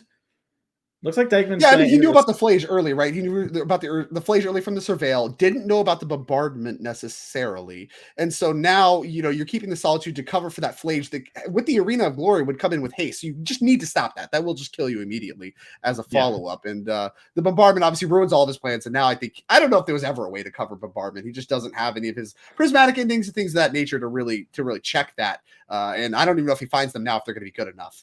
Yeah, and this One Ring card comes down here, and this is why we've seen, these energy decks, they kind of play out like these Zooey-style mid-rangey decks when they don't have cards like the One Ring and Raptor. They just present creatures that provide good value. But when they have the One Ring, they can actually fight through, as we see Theo pick up Amped Raptor, excuse me. And we're going to see a Lorien reveal cycle here. Okay, yeah. Gonna get a land. It looked like the way he was tapping, it was gonna be 5 mana and a castle reveal. I was like, well, okay, is this just a concession? No, we're before we untap, we're gonna go ahead and do that island cycling ability. Yeah, and Theo, representing a lot of burst with the Goblin Bombardment out of nowhere. So Steven has to find some sort of answer. Does have cards, like Teferi can bounce the bombardment, but yeah, it's just tough because, like you said, if we find Wrath of the Skies, we clear everything, and then Flage just comes in with haste and kills you. So the Solitude does that even cover that? We got 6, 7, 8 to put you to 5. Okay, I mean, you have a One Ring to contend with, but if we find Wrath of the Skies, that's just the best draw, right? That takes care of everything that's in board, and you're not necessarily dead to the Flage entering, but you do need the Solitude pitch cast in order to check it so it doesn't attack and kill you. Yeah, exactly. So you have it all kind of covered up there. There's also Orange Chant that can buy you a little bit of time. But like you mentioned before, the One Ring is ticking down here. Yeah, I mean, he doesn't have the Wrath disguise. It looks like he didn't find it there, so that might be trouble. Plays a land, has an Island Force Negation in hand. For some reason, is showing us as hiding one of the cards. It's really interesting. Yeah, it's like interesting to split the cards that are known with cards that are unknown, and then more cards that are unknown. So it's just like the hand is all over the place right now for Steven Dykman, but all of those cards are in his hand. So I think what Steven might be trying to do here is set up this Teferi, bounce the Goblin Bombardment, and then be able to Orange Chant so Theo can't replay the Bombardment. And then the Wrath of the Skies you can find off the One Ring might actually go the distance here. He has minus and he's targeting something. We don't know exactly what it is. Theo, it looks to be Goblin Bombardment as we would have expected here. I was going to say there's maybe a small chance it's the One Ring, but I doubt it. Well, there's more going on here, right? If you bounce the Bombardment and you have Wrath of the Skies, it's a disaster for Theo if he doesn't move. So by holding up the 3 mana here and bouncing Bombardment, Theo might actually have to start bombarding. He might actually have to start throwing his creatures away because he doesn't know if Steven has drawn Wrath or not. If he has it, it's so bad for him. Yeah, I mean, you can either go after Theo, I'm sorry, after Dykman or Teferi as Theo as well. So he has to think through all this here because, like you're mentioning, it could go awful. I wonder if Theo's thinking, okay, I definitely want to kill this Teferi just so I can play at instant speed with the few cards I have that can matter in that regard. You know, like my Amphraptor won't actually play cards, but what else do I want to do? I want to get a couple points in. Yeah, the question is, does he have a Wrath? I mean, that's the entire question. Did you draw a Wrath? If you did, it's so bad. Oh, and it looks like he's going all in on it. I mean, that's what I'm saying. Like Dykman, if he gets this and he has the Wrath, you almost lose on the spot. Whereas you don't lose on the spot. You have the One Ring. So if you just get the damage, you have the One Ring, you have Flage going on, you have enough that you can still win even if he doesn't have the Wrath. Now, this is a sick bluff from Dykman because he doesn't have it. So by just doing the Teferi, bouncing the Goblin Bombardment, Theo has to move. And now he has mana left over, including that Solitude to do stuff. Can't let the Flage happen because he is at 3. And so does need to stop the Flage from happening for the rest of the game for the moment. We'll see what we can do about that. It looks like, yeah, we lose 2 life here from the One Ring. We have Orange Chant. We'll try to respond, but remember, Teferi doesn't let us respond. And now Theo draws an Arena of Glory. Yeah, the Teferi plus Orange Chant, so sick there. Like you can't do anything. You can't respond to it. So you don't even get to pick the Teferi off. And now here comes a One Ring that now Dykman needs to worry about. But I mean, this game looks so much better for him than it did last turn because of that Teferi. Sometimes just threatening to have a card is as good as having the card itself. A lot of counterspells in hand, needs to get this One Ring away, but then has a lot of cover for stuff. Yeah, and the One Ring, one of the things it does best is find another One Ring, draw 3 cards here. 1, Wrath of Skies. 2, Teferi Time Raveler. Oh my goodness. 3, Narset. Now that's going to reset the One Ring if we decide to play it. But if we do it, I don't know if we can play it again this turn. So we get Teferi bounce our ring, and we get to keep Teferi around. You kind of want to deploy Narset to stop Theo's ring, but I don't know you have enough mana for that because you need to answer yours first and foremost, or you will just die to the trigger. But we have free spells. We have multiple forces. We have Solitude. We have cover. Yep.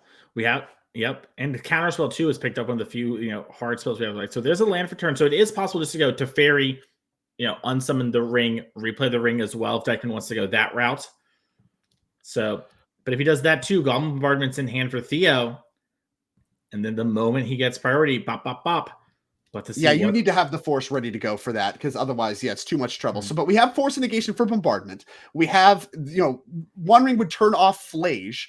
And that means you don't just die to the Flage if Theo goes that path. And then you have counterspell if/when you get to untap from there. So we have a lot of those problems solved. We're riding the line there.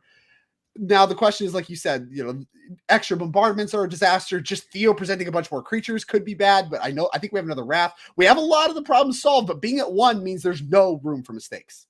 Yep. Even some of Theo's cards like Dreams of Steel and Oil here, which normally, they can catch the One Ring, which is nice. They aren't the greatest though sometimes as you start getting going, but with Dykman on so few life points, it might actually be nice to remove something like a Solitude, or if the One Ring had been drawn, from Theo's perspective, he gets bounced, but sometimes you draw a ring off your bounce and you're like, dang, I wish I could have just spent 4 mana instead. Anyways, Dykman thinking through the turn, he had to figure it out what exactly he wants to do here. Found another Solitude. He would love to get one of those in play to be able to start attacking with it and gaining some life back and get, kind of getting off the ropes, as it were. But I think for right now, to cover the Flage the best, you need to just put your One Ring into play. And I think that's what he's going to decide to do. Yep. And it's a One Ring we cannot activate because we will lose the game. We're going to need to gain some life. Post-board, Dykman has consigned to memories that he's been bringing a lot and using to save himself.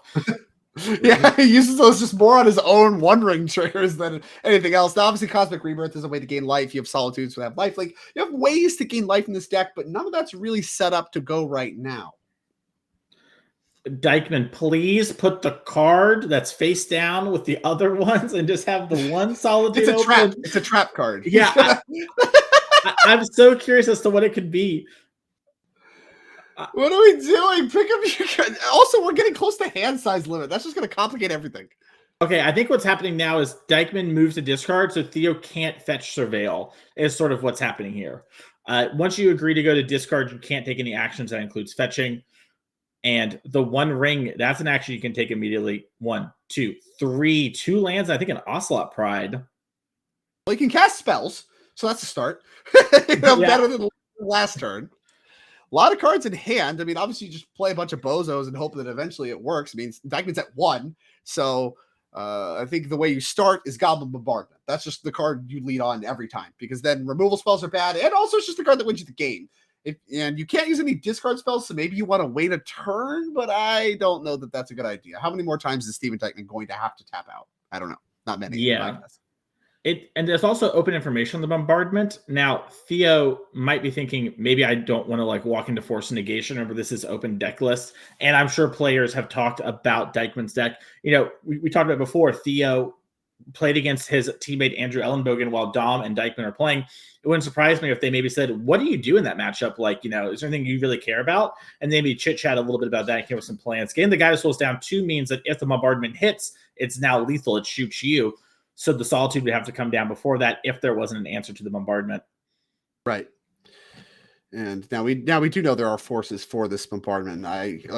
Bombardment's so good in this matchup. We saw it be so critical to Theo's plan, despite Dykman finding a way around it to live at 1. Really, the game for Theo right now is about, can I get this through? There's a lot of other stuff I can do that doesn't matter as much. After Guide of Souls being among the mix, you have just a bunch of Moby creatures, all of them lethal threats, all of them cards Steven has to answer. How can you make it to where bombardment actually works?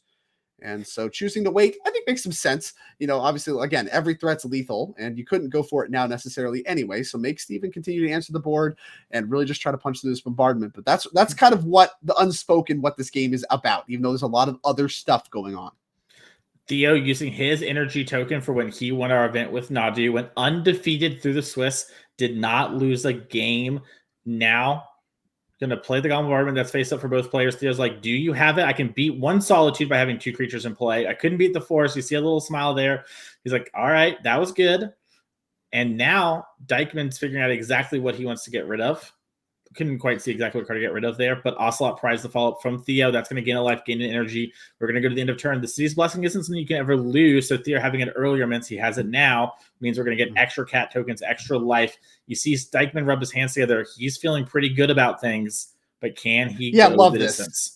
This is exactly what you wanted to line up. Obviously, I'd feel a little bad about Theo deploying more spells if he didn't have the One Ring in play at 3. But as it stands, you could just afford to put whatever you want in play. You have so many cards coming that, getting an extra card Wrath doesn't actually matter. And you'd rather just have more threats to where just a hard cast Solitude isn't good enough as far as saving you for a turn. All right, and we have Narset here. If we find days I'm doing that, we'll get rid of the cards in the graveyard for Theo along with his hand. Big look, the One Ring's found. That's going to buy Dykman at least another turn. And Wrath disguise, if he wants it, he just has it. Oh, man, these draws have been clutch. With him at 1, he needs it every time, has done a good job finding it every time. And, I don't know if Steven Dykman's going to win or not, but the fact he is still alive right now is a testament to why he was your 2023 MVP and 2023 champion, as he's looking to win this match and do it again.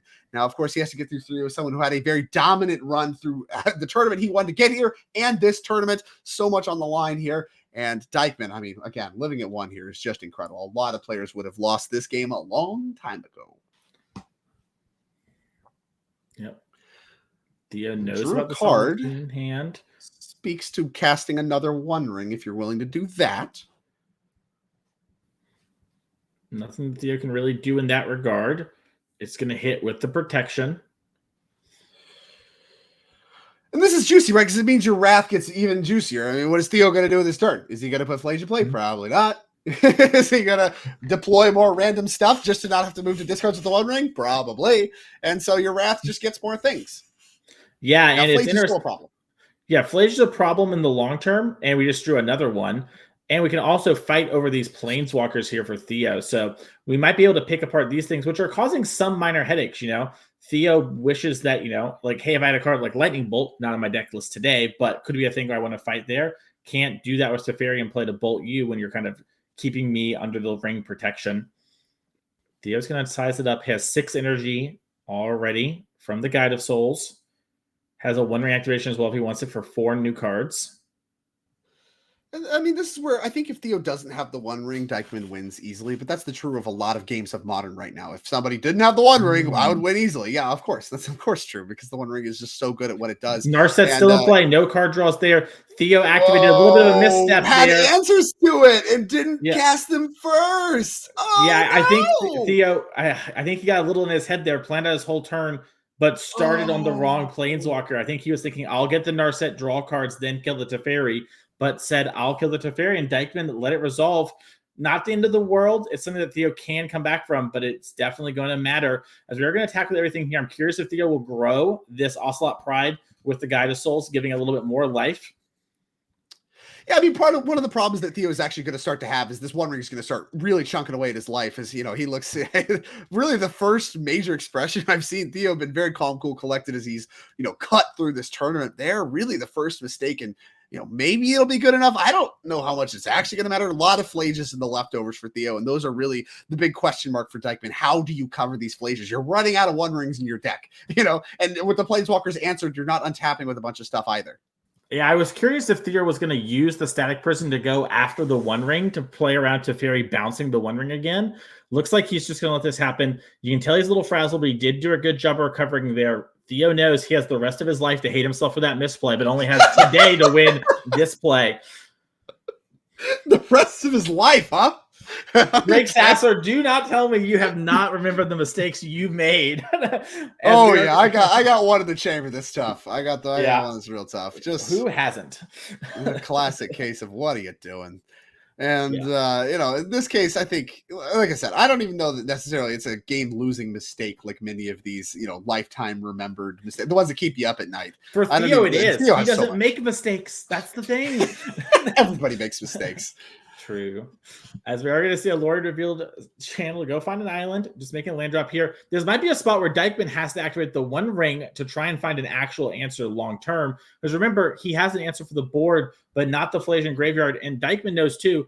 Theo maybe has a Flavian hand, and if he doesn't, he's going to see 6 cards between the One Ring activation and the draw for turn. So a lot of chances for Theo to get a little bit of reach here. Dykman needs to stabilize this board.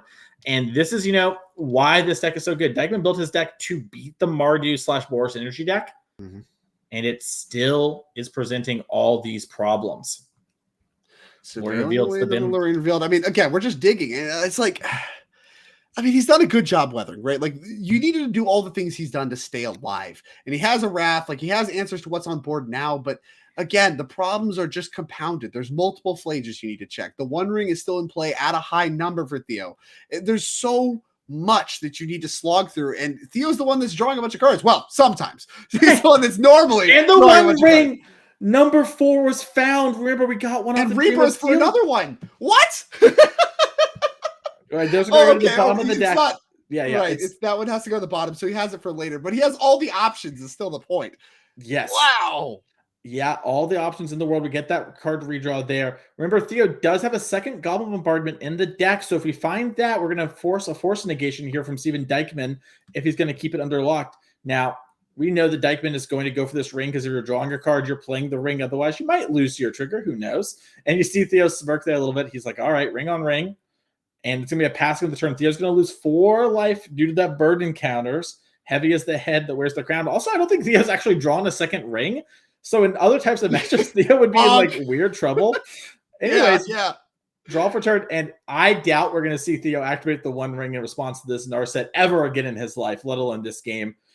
Yeah, I think we're gonna successfully take this Narset Part of Veils off the board before we activate this One Ring again. And when we do, that's 5 cards. I mean, that's the real problem here. Dykman would have loved to have had the mana to do all of this and also Wrath the Skies in order to try to protect the Narset, because then you can kind of force spells and do a lot to keep your Narset in play. Leaving all these creatures in play, even though you have protection, still leaves Narset vulnerable, which means 5 more cards coming for Theo means he gets to refill again with a bunch more cards to try to kill you from 1. And he has a lot of cards that do that. He found the bombardment. Oh, all right. I think Theo has a very sick line here, Drake. We can play the bombardment if it resolves game. We also have this Gigantha, which will force more of a tapping out for the Wrath of the Skies. Does Dykman have it? He's looking at his hand a little bit here, and he does the force negation. He does have force, yep. That was the I think we knew about that one earlier. So he's had that cover for a while, but look at the leftovers. A couple Wraths, a Solitude. None of that does a good job covering a Flay GTP. Yep. And, I mean, Theo has this Gigantha that is just a lot of mana. Like, it takes a lot of energy to kill. And I think it's true. Figuring out, like, okay, if I static prison, like to hit this One Ring so Teferi can't unsummon bounce, is that actually good? Shadowy Backstreet, I like this. Get a little surveil action. See what the top card of your deck is. It's so funny to think you need the selection. You're just tapping a card to draw 5 a turn or whatever. Listen, we're playing big games of card advantage here, so that's what ends up mattering are the little big things. Games. Big games indeed. Big game, small game. Static Prison. I mean, I think he's really thinking between Static Prison and like you said, the Gigantha to make the Wrath of the Skies worse, or just Static Prison to kind of, take care of the One Ring, stop the shenanigans that have been happening. Now, of course, he does get a card for his trouble, but at the same time, I mean, we have energy to pay for this forever. Yeah, that's not going away by those means. That's going away by Wrath of the Sky means. And, it that like makes it a little harder. Theo has a lot of burn via the Flage and cards like that, but also needs to just have a turn to actually start shooting them at Dykman, right? He keeps finding things. All right, Dykman draws a Solitude, has Wrath the Skies, needs to do it for at least 1 if he wants to kill the prison, 2 for the Raptor. That's going to require 4 mana because Dykman has no other way to develop energy in this deck. Yeah, I mean, you have plenty of mana. You've done a good job making land drops every single turn. So I think that you're going to want to get the Raptor too. You're going to want to get it all when these start having to cast these Wraths. And now the plan is, okay, what do you do about Flage? That's just constantly going to be the question mark. I think we might see Solitude, your Flage, Solitude, my Solitude. Yeah, pitch cast first Solitude on your Flage. The sacks are going to stack hard cast the Solitude to get yours, get 3 life, and then try to start attacking. Now, I mean, Theo has just 99 cards in hand, so like, what, it's still so much to fight through. But I mean, this is the way you stay alive. You have to keep doing these things, or you're just dead. So that's what Steven is gonna do. Yeah, and Dykman start getting life. Yeah, I like this. Let's draw some cards. You got to have something good if you're going to win. And he draws Orum's Chant. Orum's Chant? Now, are you serious? Can Dykman get out of this here? Orum's Chant, and you see him. He knows, okay, that was a good draw. God. But remember, too, Dykman has no more than 1 ring, and that's what Theo's checking. He's like, you don't have 1 ring, right? I dreamed of Steel and Oiled 1 away. There's 2 there, 1 in exile, 1 in play. That 1 ring is staying around. We're picking Kahira up. That's because I think, Drake, we're going to be using that thing to pitch cast.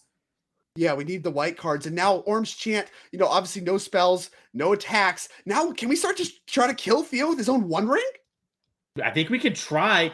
Theo's going to fall to 10. Another Flage picked up, but you just can't cast him. Yeah, the land down to 10. Of the turn. Needs 2 more turns. Another Orum's Chant might be it. He needs to gain some life here on upkeep, but if he finds another Orum's Chant, that might just be it. He has all these Flages, you can't cast them. All right, Solitude's being cast is all in response to the 1 ring trigger here. Dykman's hand, Solitude, Kahira, Wrath the Skies, land, second Solitude. If he had 1 more mana, he could have Solituded the Solitude and not have to just pitch cast, but it's where we're at. And for Theo, Drake, he has Galvanic Discharge. He can kill that Solitude. Dykman's going to die here. Yeah, it's other target creatures. Yeah, there's no way to line this up in a way that works. So he will just die the Galvanic Discharge. Yeah, and so that's going to resolve. Theo knows it, and Theo can finally play on Dykman's turn. The whole game, Dykman has not allowed Theo to play on his turn. These removal spells are rotting in Theo's hand. He cannot wait to Galvanic Discharge this. He just has to let Dykman pitch a card, and Theo needs to draw cards in response. Dykman can find a counter spell. Is there only one discharge or are there two? There's two discharges. Theo can also draw his One Ring if we get into a counter war. Dykman's going to take 2 damage now. Draws a land. Draws another land. And that does it. He dies. What? All right. The One Ring kills Steven Dykman. With great power comes great responsibility. That's another set coming into Magic in the future. But right now, we're in the present. Theo up a game, Drake, in his bad matchup. Remember, Dykman said, built my deck to beat energy. I'm here to play energy. Let's do this. Theo said, energy's pretty good. It's pretty good. Pretty good. And it's also, I mean, that was a pretty good draw. A lot of things went his way. The bombardment really disrupted a lot of Steven's plan. But I think if you want a big takeaway from that, obviously both players are masters, but Dykman being able to stabilize when so much went Theo's way, and really he got close to stabilizing. He had a plan. There was a path to victory, even despite everything. That is pretty tough. I think that speaks to exactly what Dykman was saying when he said the matchup was good, because it looked like Theo should have won that one easily, and it was anything but easy. Yeah, and also reminds me of an old saying, Drake, as we pull up these sideboards to talk about these players might do. There's no fail rate on Grizzly Bear, and there's no fail rate on these little 1/1 friends that get in there. But Azorius Control's got a sideboard. Let's see if there's anything we even won here, as we did tool our main deck for it. We have 4 Consign, 3 Mystical Dispute, 2 Doan Veto, 2 Isochron Scepter, 1 Narset Part of the Veils, 1 Wrath Disguise, 1 Days in Doing, and the Kahira Companion. Yeah, so I mean, obviously the big problems in this matchup, the best cards on the other side of the table from you are Flage and the One Ring. So you're going to want cards that cleanly answer those. Now, there's not a ton of exile effects here that you aren't already playing with. So instead, what you're going to reach for is the other stuff that answers all of those cards. So cards like Consign, you can do things like, check the One Rings. You can also check all the ETBs and stuff that are going on, like whatever, Static Prison, you can catch that. You can catch the Flage if it's key. It has enough targets that I want some number. I don't know that you want 4, but you were going to want some for sure. I think things like Narset shutting down the draws, that can come up. And the Wrath of Disguise obviously was a card that looked really good. I think you're probably going to want the second copy of that as well. But these are slight adjustments. You have to respect the fact that Steven Dykman built this deck to beat energy. His main deck is well set up. He's not going to want to make a lot of sweeping adjustments. And so as a result, like I said, I think you might want some of this stuff, especially some of the cards that you already have in your main deck that you know are good in the matchup, and go hard on that. Yep. Let's check out the other side there. Hopefully, if you're a Theo fan, we don't get Scepter chained. But from Theo's sideboard, we have 3 Blood Moon, 3 Stony Silence, 2 Dreams of Steel in the World, 2 Exercise, 2 Thoughtseize, 1 Fatal Push, and 1 more, the One Ring, along with our Giganta Companion. Yeah, I mean, again, we're talking about the same thing. Your best cards are your best cards. You want more of those. So bring in that the 4th copy of the One Ring. The Thoughtseizes are obviously excellent. You're going to want those. I don't know that the Dreams of Steel and Oil have enough targets that you want. Definitely don't want all of them, I don't think. But do you want even the ones in the main deck? I don't know. That's kind of Theo's choice. But, Hand Hate's traditionally very good against control. Dreams of Steel and Oil being limited to artifacts and creatures. The ones that Steven has are good. You may not want those. And beyond that, Blood Moon's obviously bad, and you don't really want, I think, Exercise that much. You can bring like 1 in if you're worried about the One Ring, but I don't think it's good. I think I'd rather just keep the good cards good. Bring more Thoughtseizes, bring the One Ring. We're going to have a land and a pass turn. I think both players are on 7s. Didn't get a chance to see if they mulliganed here. Surveil, leave it on top for Theo. As Dykman's deciding if he wants to fetch maybe a Triome, maybe he wants to fetch a Surveil land. Maybe he doesn't want to fetch at all. Maybe he only has a couple lands. We saw at least 1 in hand. I expect you want to see him Surveil here, just kind of posture early. And again, has to be happy not to see more of the Ocelot Prides after that snowballing mess that happened in game 1. And again, Steven Dykman, he likes this matchup, and I have to imagine he's going to like it even more post-board. I mean, he said he's really set up for it, but he needs it here. Once again, for the second time in this matchup, is required to win both of the sideboard games. Cannot, in fact, lose another game for the rest of the tournament, the rest of this match. This is it. This is for all the marbles. He cannot lose again. So, maximum losses, I suppose, is what he's set up to do if he can pull it off. And I mean, like I said, he likes his odds, but needs to actually execute. And Theo made a mistake. Game 1, got bailed out and got the win anyway. Can't imagine we're going to see too much of that. Theo is a beast. Yeah, Theo also holds himself to an incredibly high caliber. It's less about that misplay matter and more that even something like that happened, right? Expect excellence from yourself, and that's what you get. As Theo has both Thoughtseize, Dream Distilled Oil in hand, and our Amp Raptor, lots of plays available. Looks like we're going to start off with a Thoughtseize here, see what's available. We have the One Ring, Cosmic Rebirth, and 4 lands. But if you're Theo, you can take this Cosmic Rebirth, Dreams of Steel and Oil, the One Ring, it's exiled. You're in a great spot. I have to imagine there's at least some other black source in our deck besides the Surveil land from Theo with the fetch in hand. Yeah, I mean, this is tough. You would have now. It's tough to line up because you would expect more spells in hand. Because like what you want to do here is Thoughtseize, see that there is a target for Dreams of Steel and Oil, and then take it there. So I think that yeah, like you said, that's what we're gonna do here. And looks like we're gonna short. Oh, we're not gonna shortcut. Yeah, looks like we're playing it and then figuring out what we want to. Oh, okay, I see. Right. Yeah, it might be a spot too where. Yeah, because Dykman could fetch a response. I don't know why he would, but he could. And now they're all gone. Now all the spells are gone. Dykman on all lands, hoping for the top of the deck. So yeah, this is tough for Dykman. You know, it's in a spot now where Thoughtseize gets to get the only other spell. Dreams of Steel and Oil gets to get the last spell, and now you're on no spells. That sequence lining up perfect for Theo. Where in a lot of spots, it might not. You're doing this just to even see if there's a target, and there definitely was. And that's great for Theo. Awesome exchange, even though we're not necessarily putting pressure quite yet. Get the Surveyor land here for Dykman.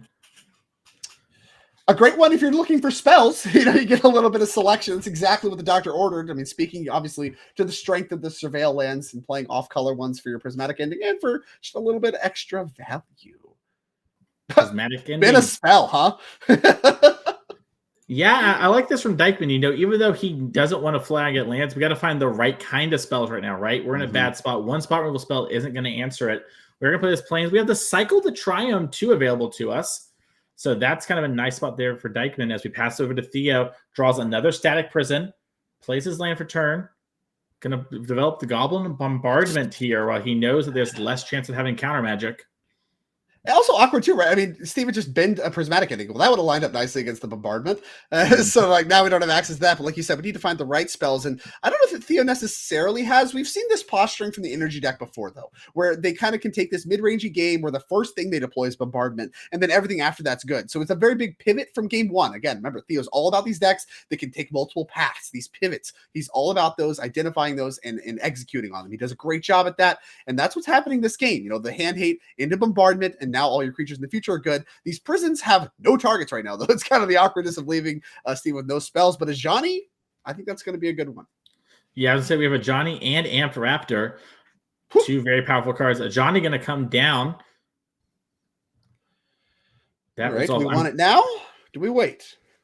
It's an interesting spot, too, because if you do flip it now, you get to make another cat, which is great. But if you get got, then you're left with nothing. Theo decides to wait. No reason to rush. He knows Dykman's going to play a million turns against him. And having this Planeswalker could be a way to fight through the Aurum Chant and Scepter lock. Yeah, you exactly nailed it. What's the rush?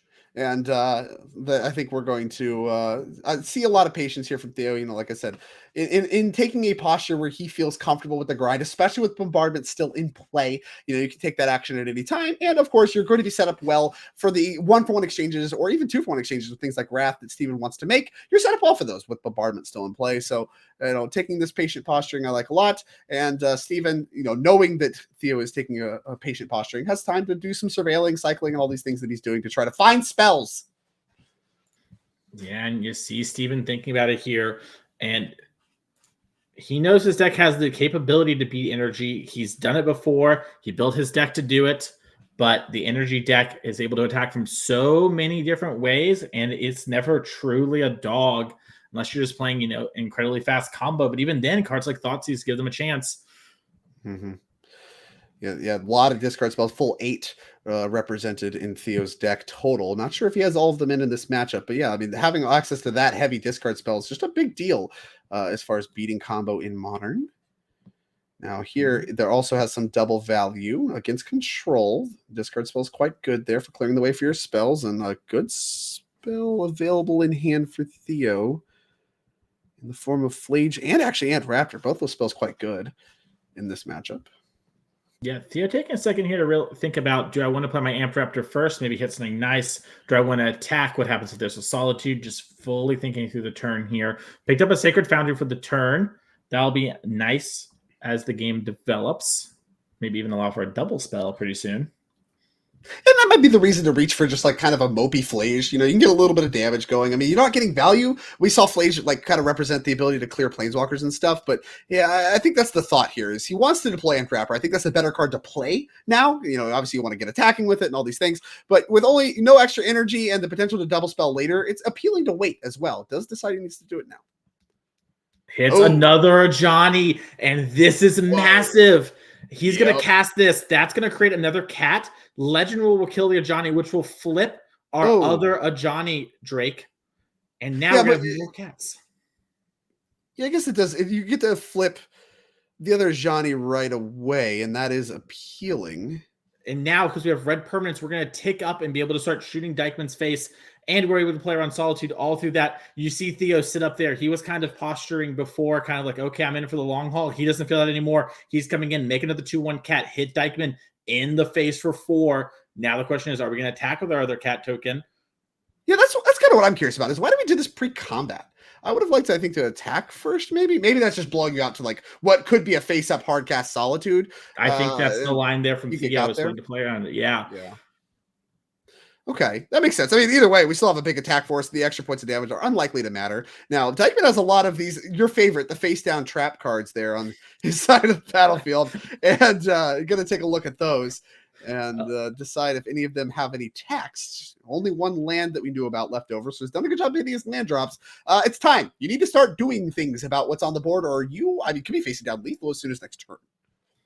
Yep, and you see him thinking here, and I have to be wondering if Dykman's thinking, how could it all come to this? I got to the matchup I wanted. Last game, I ran him for so long with so many cards, and now I drew a billion cards. I did a bunch of things. Narset's coming down.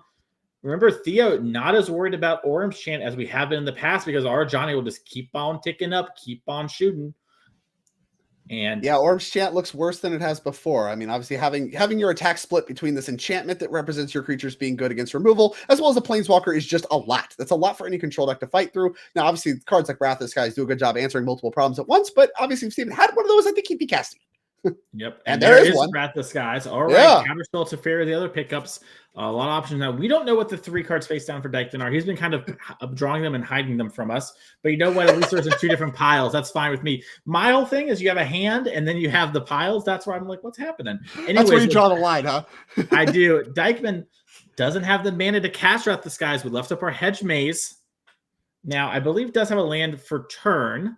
So could use that as there. And you see Theo, he's starting to fidget a little. He feels pretty good about this spot. Knows there aren't too many cards that can go 2/2 sideways for him. Yeah, especially from this spot, right? Even if we find Wrath of the Skies, even if we cast it, Bombardment's still in the leftovers, and that plus Ajani is tough. So, really, it's not even clear that Steven wants to cast it this turn. He might have to. I mean, I haven't done all that math. That's for Steven to do, not for me. But, I mean, he's facing down lethal if he does nothing. That's just true. Between Flage and the Bombardment and all that stuff, he could die as quickly as next turn. So the question is, what can you do about the rest? And the answer might just be you have to cast Wrath now. Yep, I like this. Cast Wrath of the Sky, spend 1 mana, get an energy, even though you might not use it this time, you might use it on the next one. And Theo has Bombardment.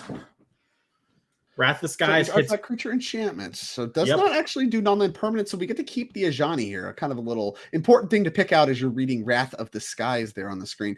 It means that you get to keep the Ajani, which means you get to make more creatures. Which means that your Bombardment is going to go. No, sorry, it's going to stay because it's only for 1. Right. Yep. And Theo is representing lethal here, Drake. We have the Amp Raptor that can attack for 2. We can plus our 0 our Johnny, deal 2. We have the Flage. We have the Golem Bombardment. All Theo needs to do is have these spells resolve, and he's in a commanding position. As Flage comes down, that's going to target Steven Dykman. He's going to fall to 3. We're going to sacrifice the Golem Bombardment, go to 2. If a Johnny's ability resolves, that's going to be game. And you see the fist bump. And there's the fist bump. Congratulations. Theo Jung wins, defeating his awful matchup. And you see on his face there, he knows this is going to be a tough one. But he did it. Congratulations, Theo, our 2024 champion here. Did a great job. Dykman tried to do the run back for the first ever back-to-back energy champ, but couldn't do it. Only got to the finals. A great finish with some very innovative decks. Congratulations to both of these players on a well-earned victory. Theo is going to be back here next year for our champs again. You know what? We would have seen Theo either way, but now someone else gets the spot. So good luck for them. Sure. Theo's going to win $10,000, and you're going to see him at Pro Tour Chicago Aether Drift here in just a couple weeks. We're going to talk to Theo in just a second for our winners interview. But Drake, I think that really just showed this energy deck was very, very good. Tomorrow we have a big BNR. Who knows what's going to happen? No reason to speculate. But we know this, before that happened, this deck, it could grind through just about anything if it had the right draws, and showed us that in the finals.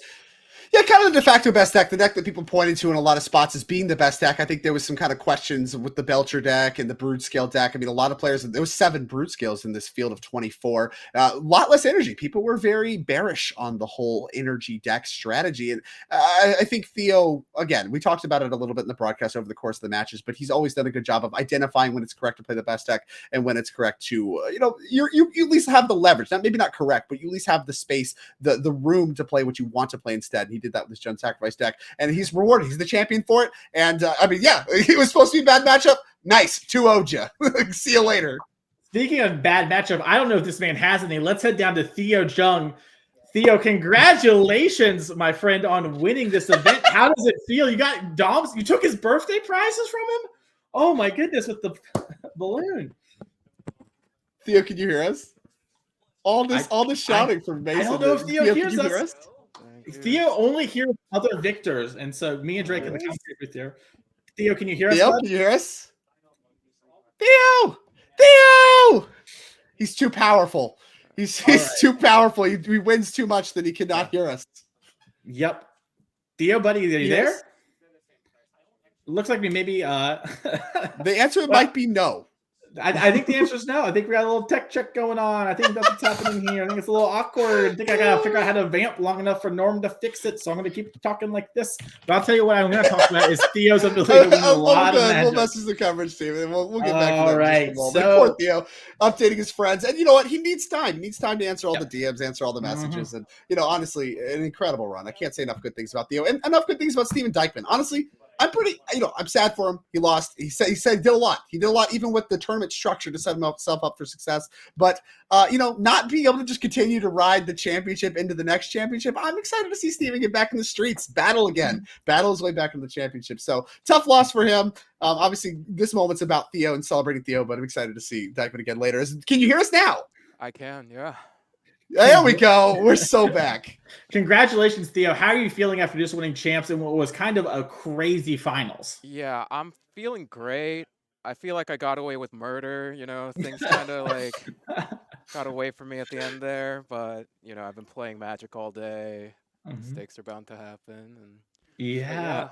Never punished. Feel very blessed. Talking about that getting away with murder there. I mean, feeling blessed there. I mean, obviously the One Ring activation in Narset feels like a moment where you kind of thought about, I'm going to kill the Narset, then draw, then kill Teferi, little dexterity error. But in general, did you feel bad about game 3? Because, Dykman told us he built his deck to beat energy. And obviously when you lost your matchup in Pioneer, you had to be feeling a little bit of anxiety going into the finals. Yeah, I did. I played Steven earlier in the Swiss. I think round 2, and he defeated me pretty soundly, and it does seem like his deck does line up well into mine. And I was really hoping to get match 2 because I feel like my deck has a little more game there, but yeah.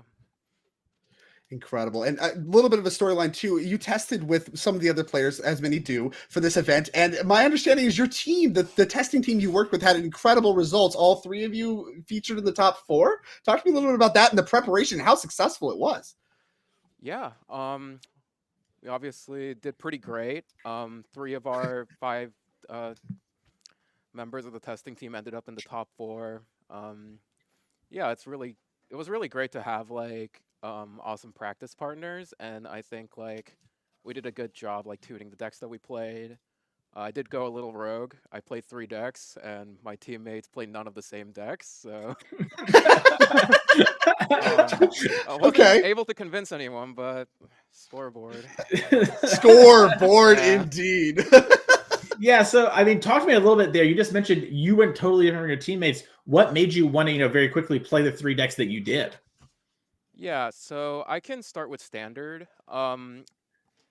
I realized pretty like quickly that the 2 decks I wanted to play in the format were either blue black or green red prowess, and then I just like yeah, I played blue black mid range at Worlds, did pretty poorly, kept playing it, couldn't win too much with it, and then I, went to the Gruul side of things, and then I started winning more.